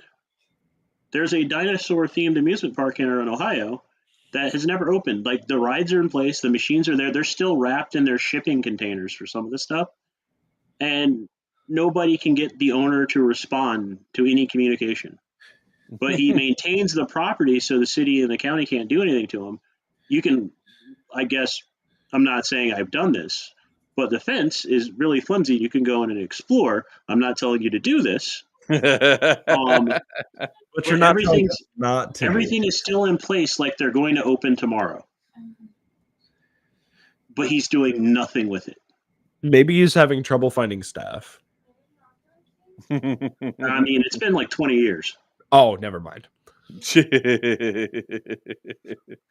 I thought you meant like this was recent or something like that. What it No, actually this sounds is- like? That sounds like something that's being maintained because of a trust. It very well might be, but we can't get a hold of it. Like I've been trying to have an event there because how awesome would that be? An abandoned amusement park. They want to, yeah. I'd be using those slides for fucking everything. Like everybody wants to do that. The Six Flags in New Orleans, which is still shut down. Oh yeah, I forgot about that one. I forget what. I remember like seeing an article somewhere about like a field trying to get permission to use it, but no one was budging. Well, now we know Wolfman's real name. Busted. So here's the problem with like doing anything that has to do with like GoFundMe or Kickstarter or anything else like that. First off, without a deal securely in place to do it, at least a lease with an option and everything else, you're giving away too much information when you go to purchase a property. Now, if you have the land secured and they can't sell it from underneath you, by all means. But Kickstarter is really difficult with airsoft related projects, and the Kickstarter community, wow, is all I got to say. I mean, Kickstarter. Oh no, GoFundMe is the American healthcare system. My bad. Oh, okay. Hang on a second. Okay, take a second. So I mean, Start and a Patreon. and if you think, and well, the biggest problem that comes up with it is that you're looking at to buy some of these facilities and everything else, big bucks, 7 figures, Easy. Yeah. And you're not going to get that. The only thing you have to do is go to like North America Airsoft Community or a couple of the other like USA Airsoft Community and look at the base of the players there and see how cynical they are, and that'll tell you what's going to happen with any sort of GoFundMe project or anything else like that for a field. It's simply it's just not going to do it. What's going to end up happening is you might get a couple of guys that have deep pockets that go in and snake the property out from behind you back. That's the reality. If you don't got deep pockets, just sink into it. Don't. Yeah. No. And then when it comes down to just that's buying the product. This is even talk about like renting one or hosting one for an event, which is even more cutthroat sometimes. Yeah. That's the problem that I have with like a lot of it is the even if you've got good relations with some of them, if a good enough deal comes down the pipeline. Yes, that's exactly what can happen.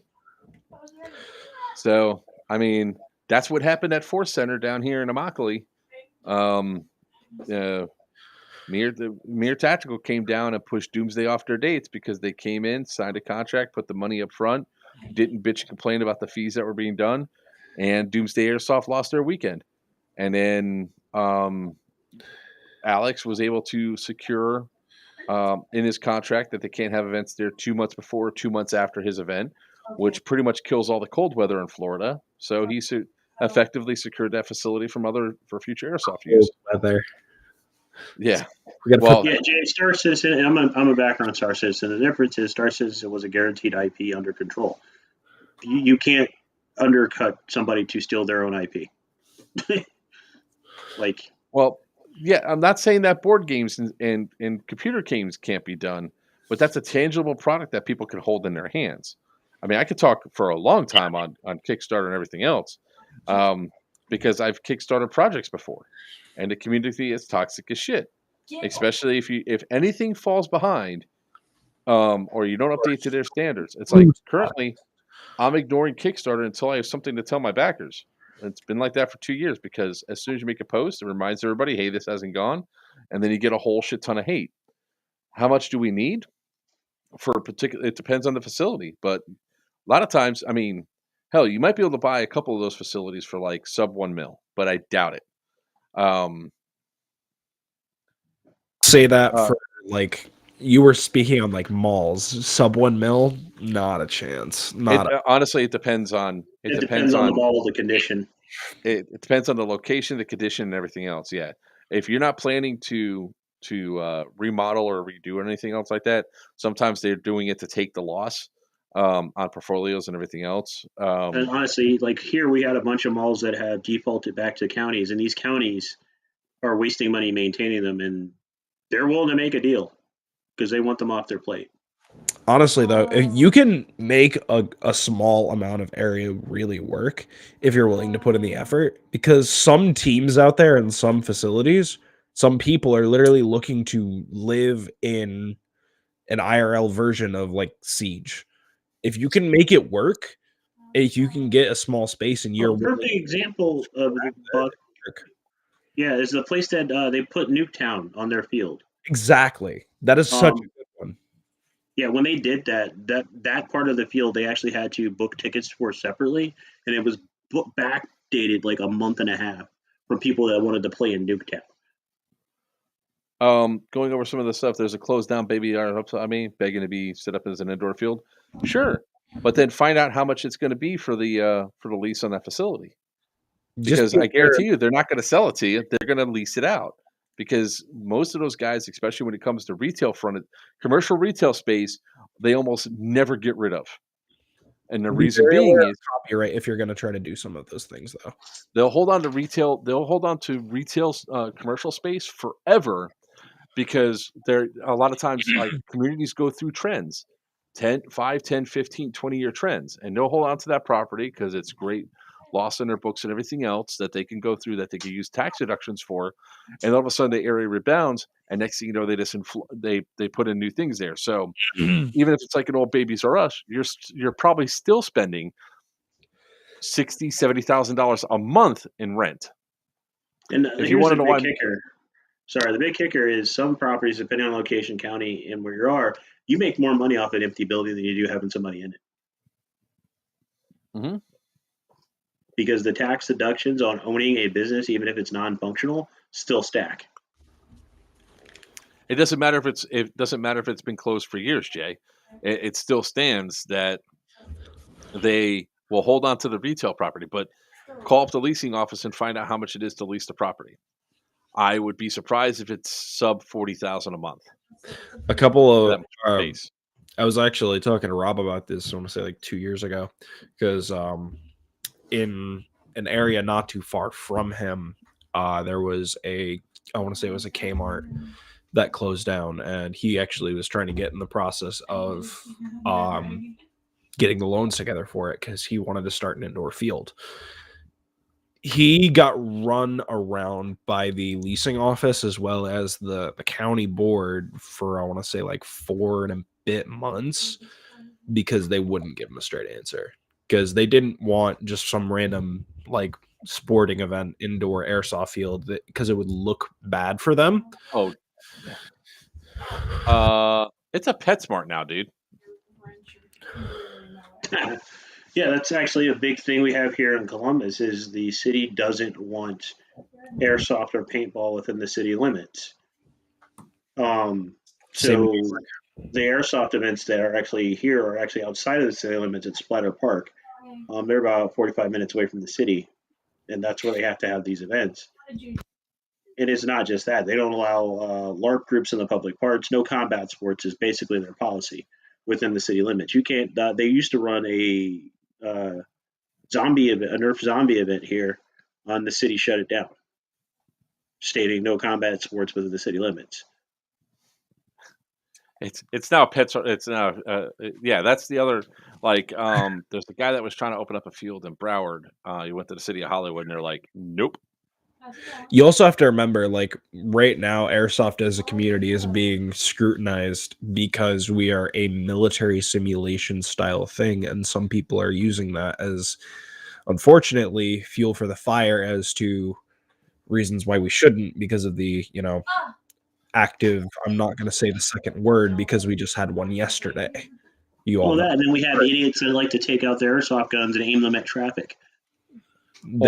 There's a stigma that's going around that we are the guys that are like prepping up people to go do these horrible, horrible things in schools, public events, and things of that nature. And people are thinking that because we're doing this, that we're giving these people like the training, the preparation for all of these horrid, horrid acts. And that's why these cities are like, no, we're not going to let you do this here, because then they can. And then they've got an idea of like where the area is, what's going to be happening, things of that nature. Yeah, and then you have the idiots that take tagging products to the Capitol. God,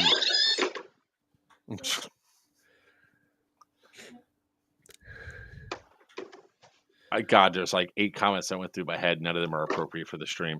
Anyways, your best bet, honestly, if you're looking at doing something, is for buying property and all that, is to find a defunct factory. Buy defunct factories. People love real world play. And a lot of times you can buy them. They're outside city limits, so you're not really under those restrictions. And if you build it, and there's airsofters in the area, they will come.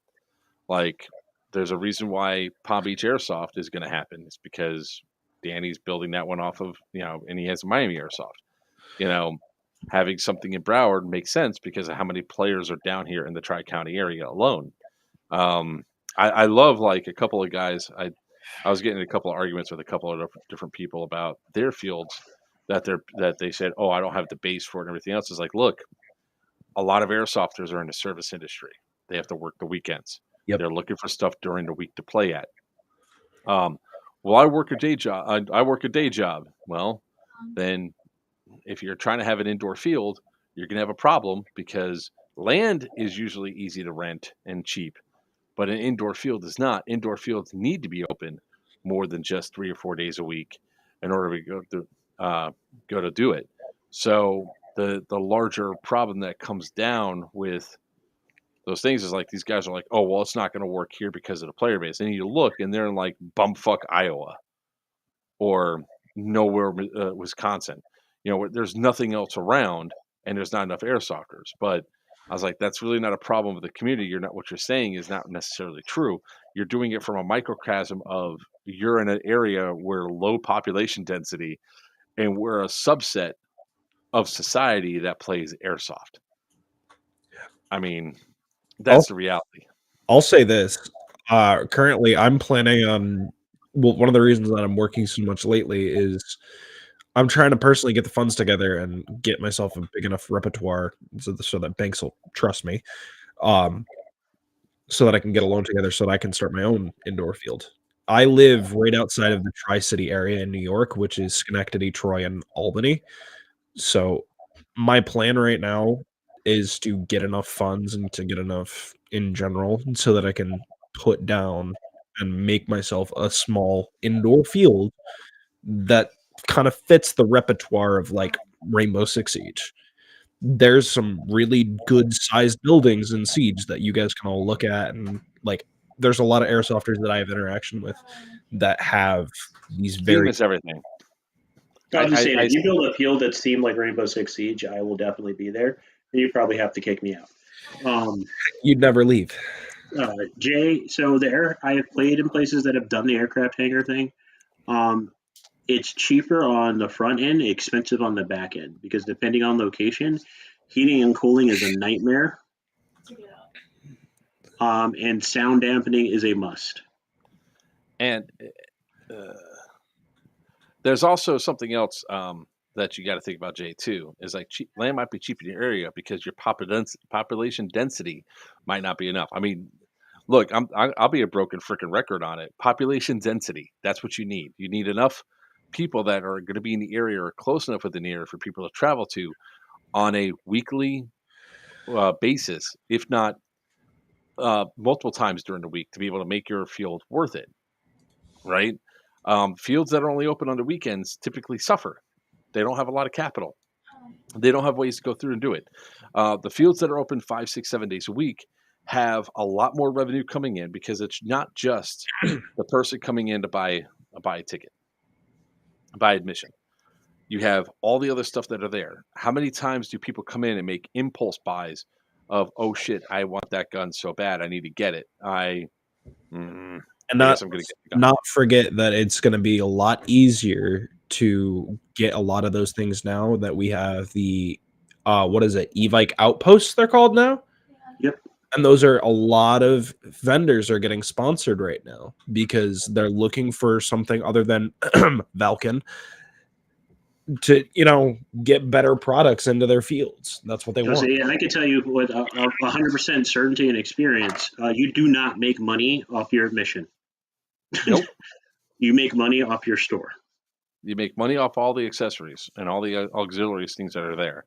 Like Your admission generally covers utility overhead if you're lucky.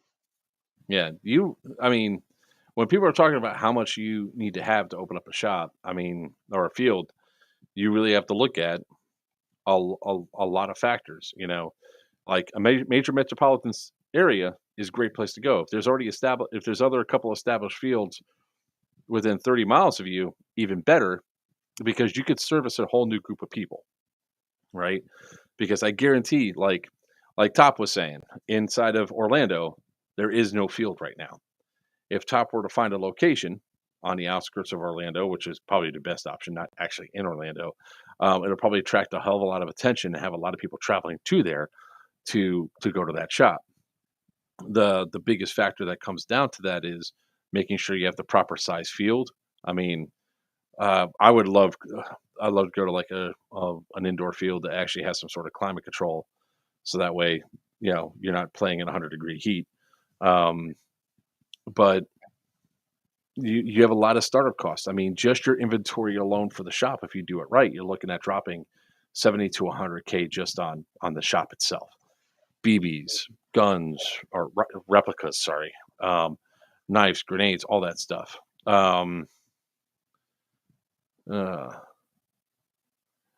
sure that Hackenstown and Striker would. Goofy always wants his money. But that's the sort of thing that you sort of have to do when it comes down to it, is like you're looking at dropping serious money just for stock. Then you also have to make your rent, make your utilities, and then build out the field. And airsofters are picky nowadays. It's not more than just a bunch of square boxes everywhere. You actually have to have something besides that so people can do call outs and everything else. It needs to attract attention. Now, there's a lot of stuff you can get for next to nothing or free. Like getting a Cessna, like a decommissioned Cessna, actually is not that expensive.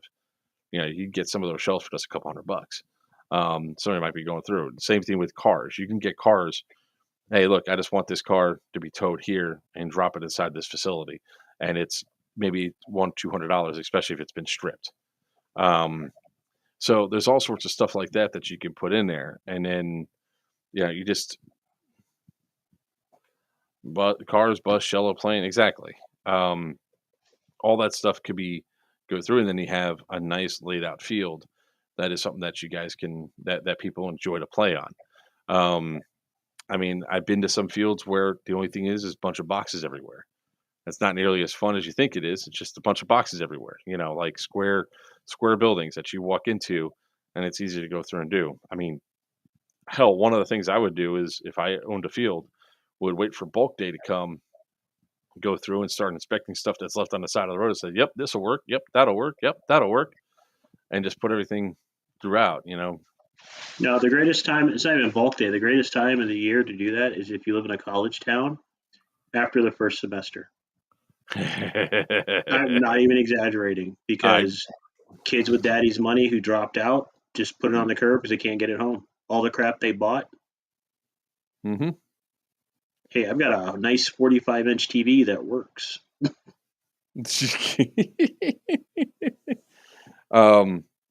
But I mean, like a lot of people, and then on top of that, then you got to staff your field, and staffing is one of the biggest problems in itself. Is Yep. Making sure you have the proper staff on hand that can go through, do everything, make sure you're not robbed blind and everything else. If not, you're going to be sitting at your shop for 7 days a week because you can't trust anybody to handle your money. 2 floors. That takes you into a different insurance bracket, buddy. Yep. And it's a different inspection on your building too. Do you think a rappel system would be bad? Absolutely. So no insurance provider will allow that on your field, and I found this out from experience.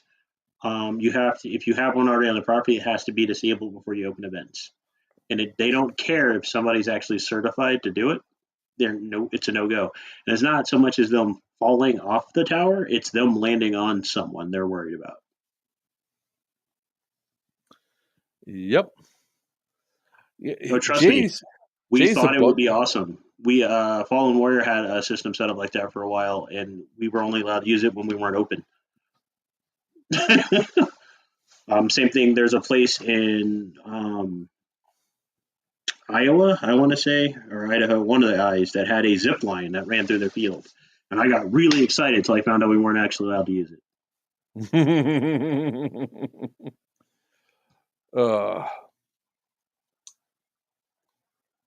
I mean, absolutely, Gert. Absolutely. That's the biggest factor right there is your staff. Because I can tell you right now, when we go to MA, there's a certain staff that are there. We just roll our eyes and going, "Well, today's going to be a bad day." Mostly because they, it's going to be 20-minute long games. Which at MA, MA's a different beast than most other fields. MA, their 20-minute games is like most fields hour-long games or hour and a half. It's like literally, if you do a 20-minute game at MA, especially in the summertime, it's as if at least you did maybe 1.5 evos at a Milsim event, because you're always going hard, you're always going fast, you're always running by the nature of the field, and you're running around in 100-degree heat with probably 75 to 80% humidity. I mean, Joker's running. I just stalked motherfuckers. No, people in general are moving around. You're constantly moving in that place because you're amped up and you're being a lot more tactical. Like my what they call it, the Juggernaut Power Walk. So it's just the fields define how the gameplay goes, and if you have bad stats. I forgot about that, Tom. So I don't know if I think I told Joker about this. Mercer, they have 2-story buildings that have rickety Home Depot ladders to get to the second floor. And their field rule is you're not allowed to shoot down the ladders. If anybody touches the ladder, everybody on the second floor is considered dead. Is that the one with the penis buildings? Yep. Jay, all right, Jay, you're going to be sued into oblivion, man. That's all I got to say. I'm telling you, it's just going to be one of those things. I mean, you might skate by until you have the first serious injury, and then you better hope to God they also don't find you criminally negligent as well, because criminal negligence ends you with jail time. And I heard about that, Tom. The guy that fell down the hole where the ladder was, he sued the field and won. And they still have the ladders up. So I guess lesson wasn't learned. Sometimes that's the stubbornness of it. I mean, look at Raptor Airsoft. They didn't learn any lessons from anything that went through. And it's not. So these you have to understand too. These buildings have no floor; they're on mud. So that ladder, it's terrifying. Like somebody told me to go up in the tower, and I looked at the ladder. I touched it, and it swayed completely to one side. I was like, "Nope, I'll be in the bushes." Yep. So,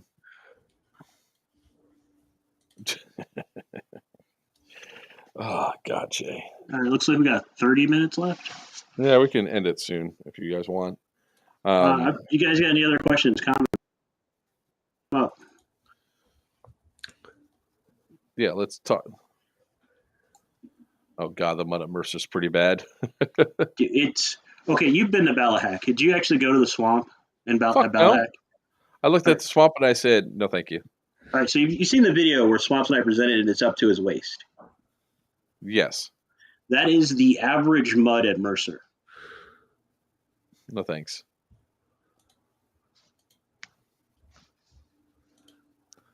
Like one of the companies that did it the right way, what's up, Top, is I like Sherwood Forest. Railroad ties, built forts and castles out of all of it. Why? That shit ain't going nowhere. Basically, the closest outdoor field, can't complain for a $10 entry, so I'll take it. Yeah, I mean they are cheap, but you pay for what you get. My advice, if you got the time, go down south and hit up Fallen Warrior. Top will definitely go through anything. He's like so eager to go get those sneaky shots going across the freaking pipes to go across the river and shit. I'm pretty sure he brings scuba gear with him to every event just in case. I said, I'm sorry I left you by yourself. Hold on a second. I need to see. I need to see if I can find this real quick. Yeah, do you have the video clip of him walking? Yeah, I have it. Because you gotta kill the big guy.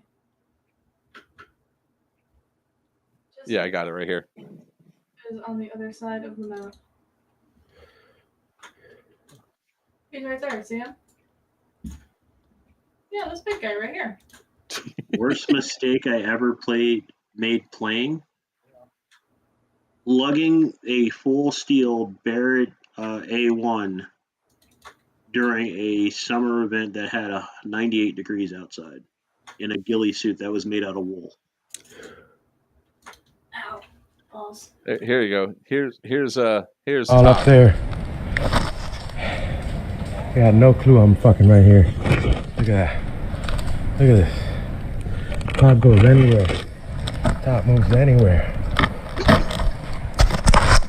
So Can you like keep your camera somewhat still when you're doing this stuff, bro?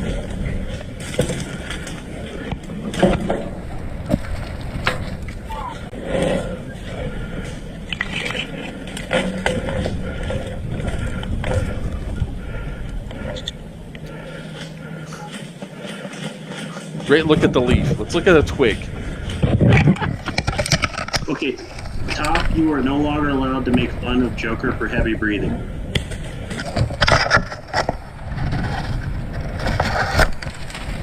I know, right?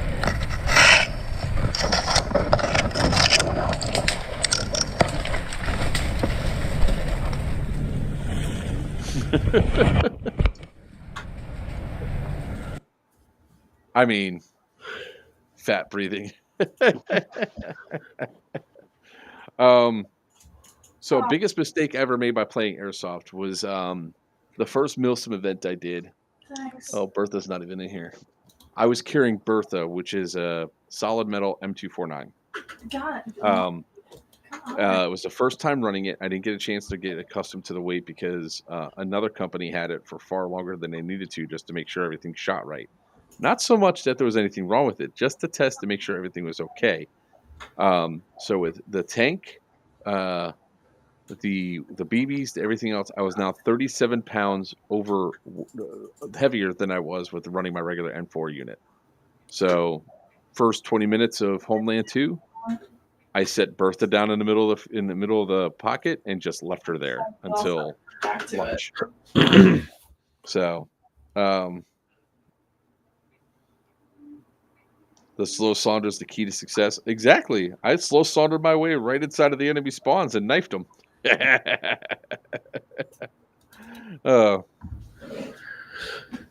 So both of you want to be tactical. Well, I really wanted to be that support gunner and all that. So didn't realize how big the weight was and everything else. And 6 months after that, I think is when I dropped the plate carrier and reverted over to a battle belt. And I've been highly advising most other people do the same thing, especially in the hot months. Like so many people get so kitted up and they drop. I mean, I owned a Barrett. I really wanted to use it. It was to be tactical. I'm not going to lie. Actually, I think there's pictures up on my Facebook page of me running around with that damn thing. Yeah, I don't even think I have the video from that. I'd have to search for Homeland. That's also the event where another big regret I did, Gert, was allowing my daughter to have access. The biggest mistake I made was allowing my daughter to have access to the pyro. This kid's like burned through like $600 worth of pyro. I'm not even kidding. Broken all that. But does anybody else have any other questions before we go for the night? Oh yeah, I keep forgetting them. So give them a minute to respond and all that, because I got to start packing my truck up, or the Navigator up, because I got Florida SuperCon this weekend. I'm sorry. Oh, well, that's part of Airsoft, right? See if we can share this. It is something wrong with it when she throws it for no damn good reason. Yeah, so that's the Barrett. This is after I took off the ghillie suit. That thing was not light. All right, so looking at your face, that's the face of a lot of regrets right there. Yep, that was a lot of regrets. Yeah, so Thomas, let me explain like the $600 worth of pyro, right? I could understand if it was used for tactical situations. No, the kid literally popped smoke during and was throwing inside of a tire barrel thing that was right in front of her. No tactical means. In fact, we're during a blind man. She just pulls the smoke and throws it in. You what? So that was that. So Buck, do you have any other final thoughts on the topics of the evening? Not really. Not particularly. Thank you very much for your contributions. Of course. Sorry I'm not fully here. I am still a little sick, but I am kicking this infection's ass. One final fucking snot rocket for you.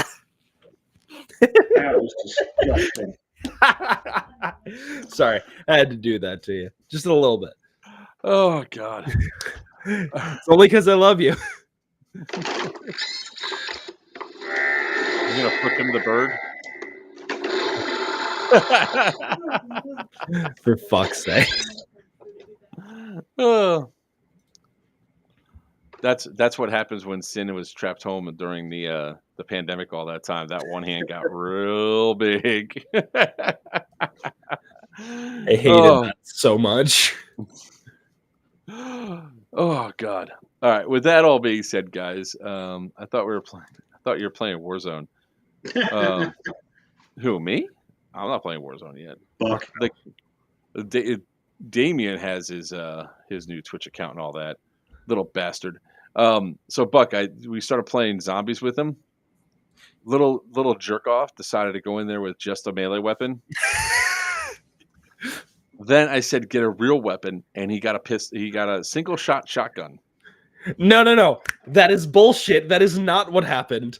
I went and hit the box and got a fucking katana. So you can go. Not you. I'm talking about Damien, my son.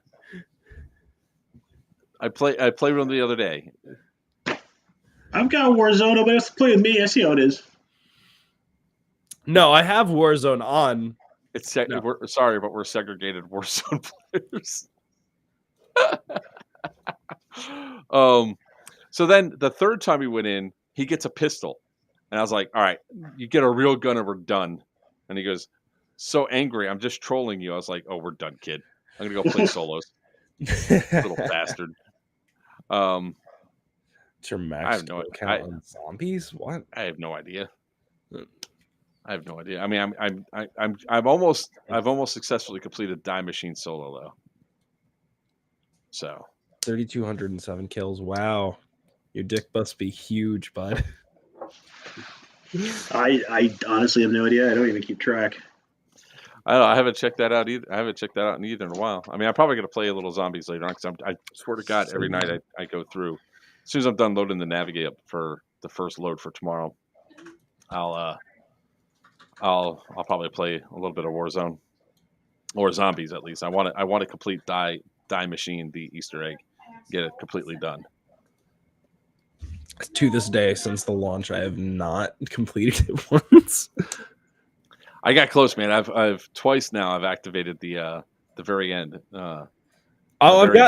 We've gotten to the final thing quite a few times. I used to do trios with me, Rob, and another one of our friends, and just every single time, it wasn't because we couldn't handle it. It was one of us, whichever one it was, went down, and then everybody would rush to get that one person, and then we wouldn't be able to exfil. Well, no, now the die machine, if you do the Easter egg, you only need one person to make it to the helicopter. It's just getting through those damn energy bolts that are a problem if you don't know the path to take. Yeah.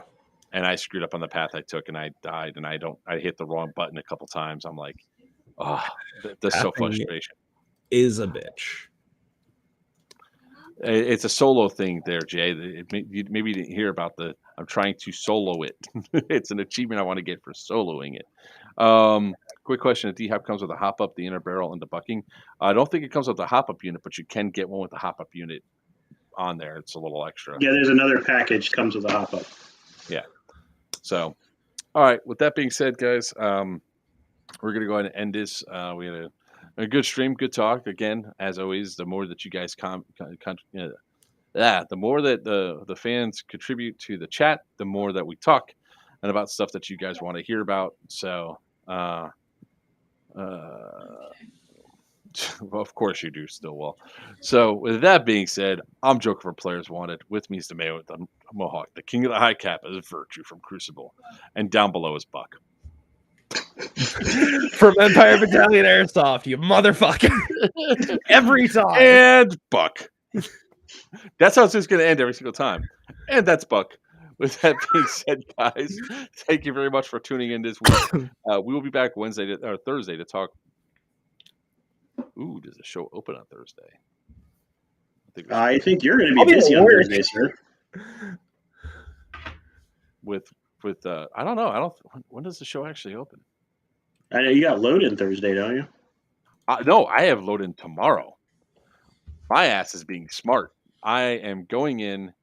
I am going to be loading up and loading in, so I don't have to worry about dealing with all the other bullshit that comes with a Thursday and a Friday load-in. So Friday morning, I can just show up, park, walk on, sell a shit ton of games, go home, rinse and repeat. No, show starts on Friday. Yeah, I saw the 8th. That's what I thought it was. So with that being said, thank you all for tuning in and everything else. Please join us. We will be streaming Thursday for about an hour talking about Geigerlands and about Scorched Earth. So obviously tune into that. That's our Central Penn Milsim stream. And until next time, may your BBs fly true.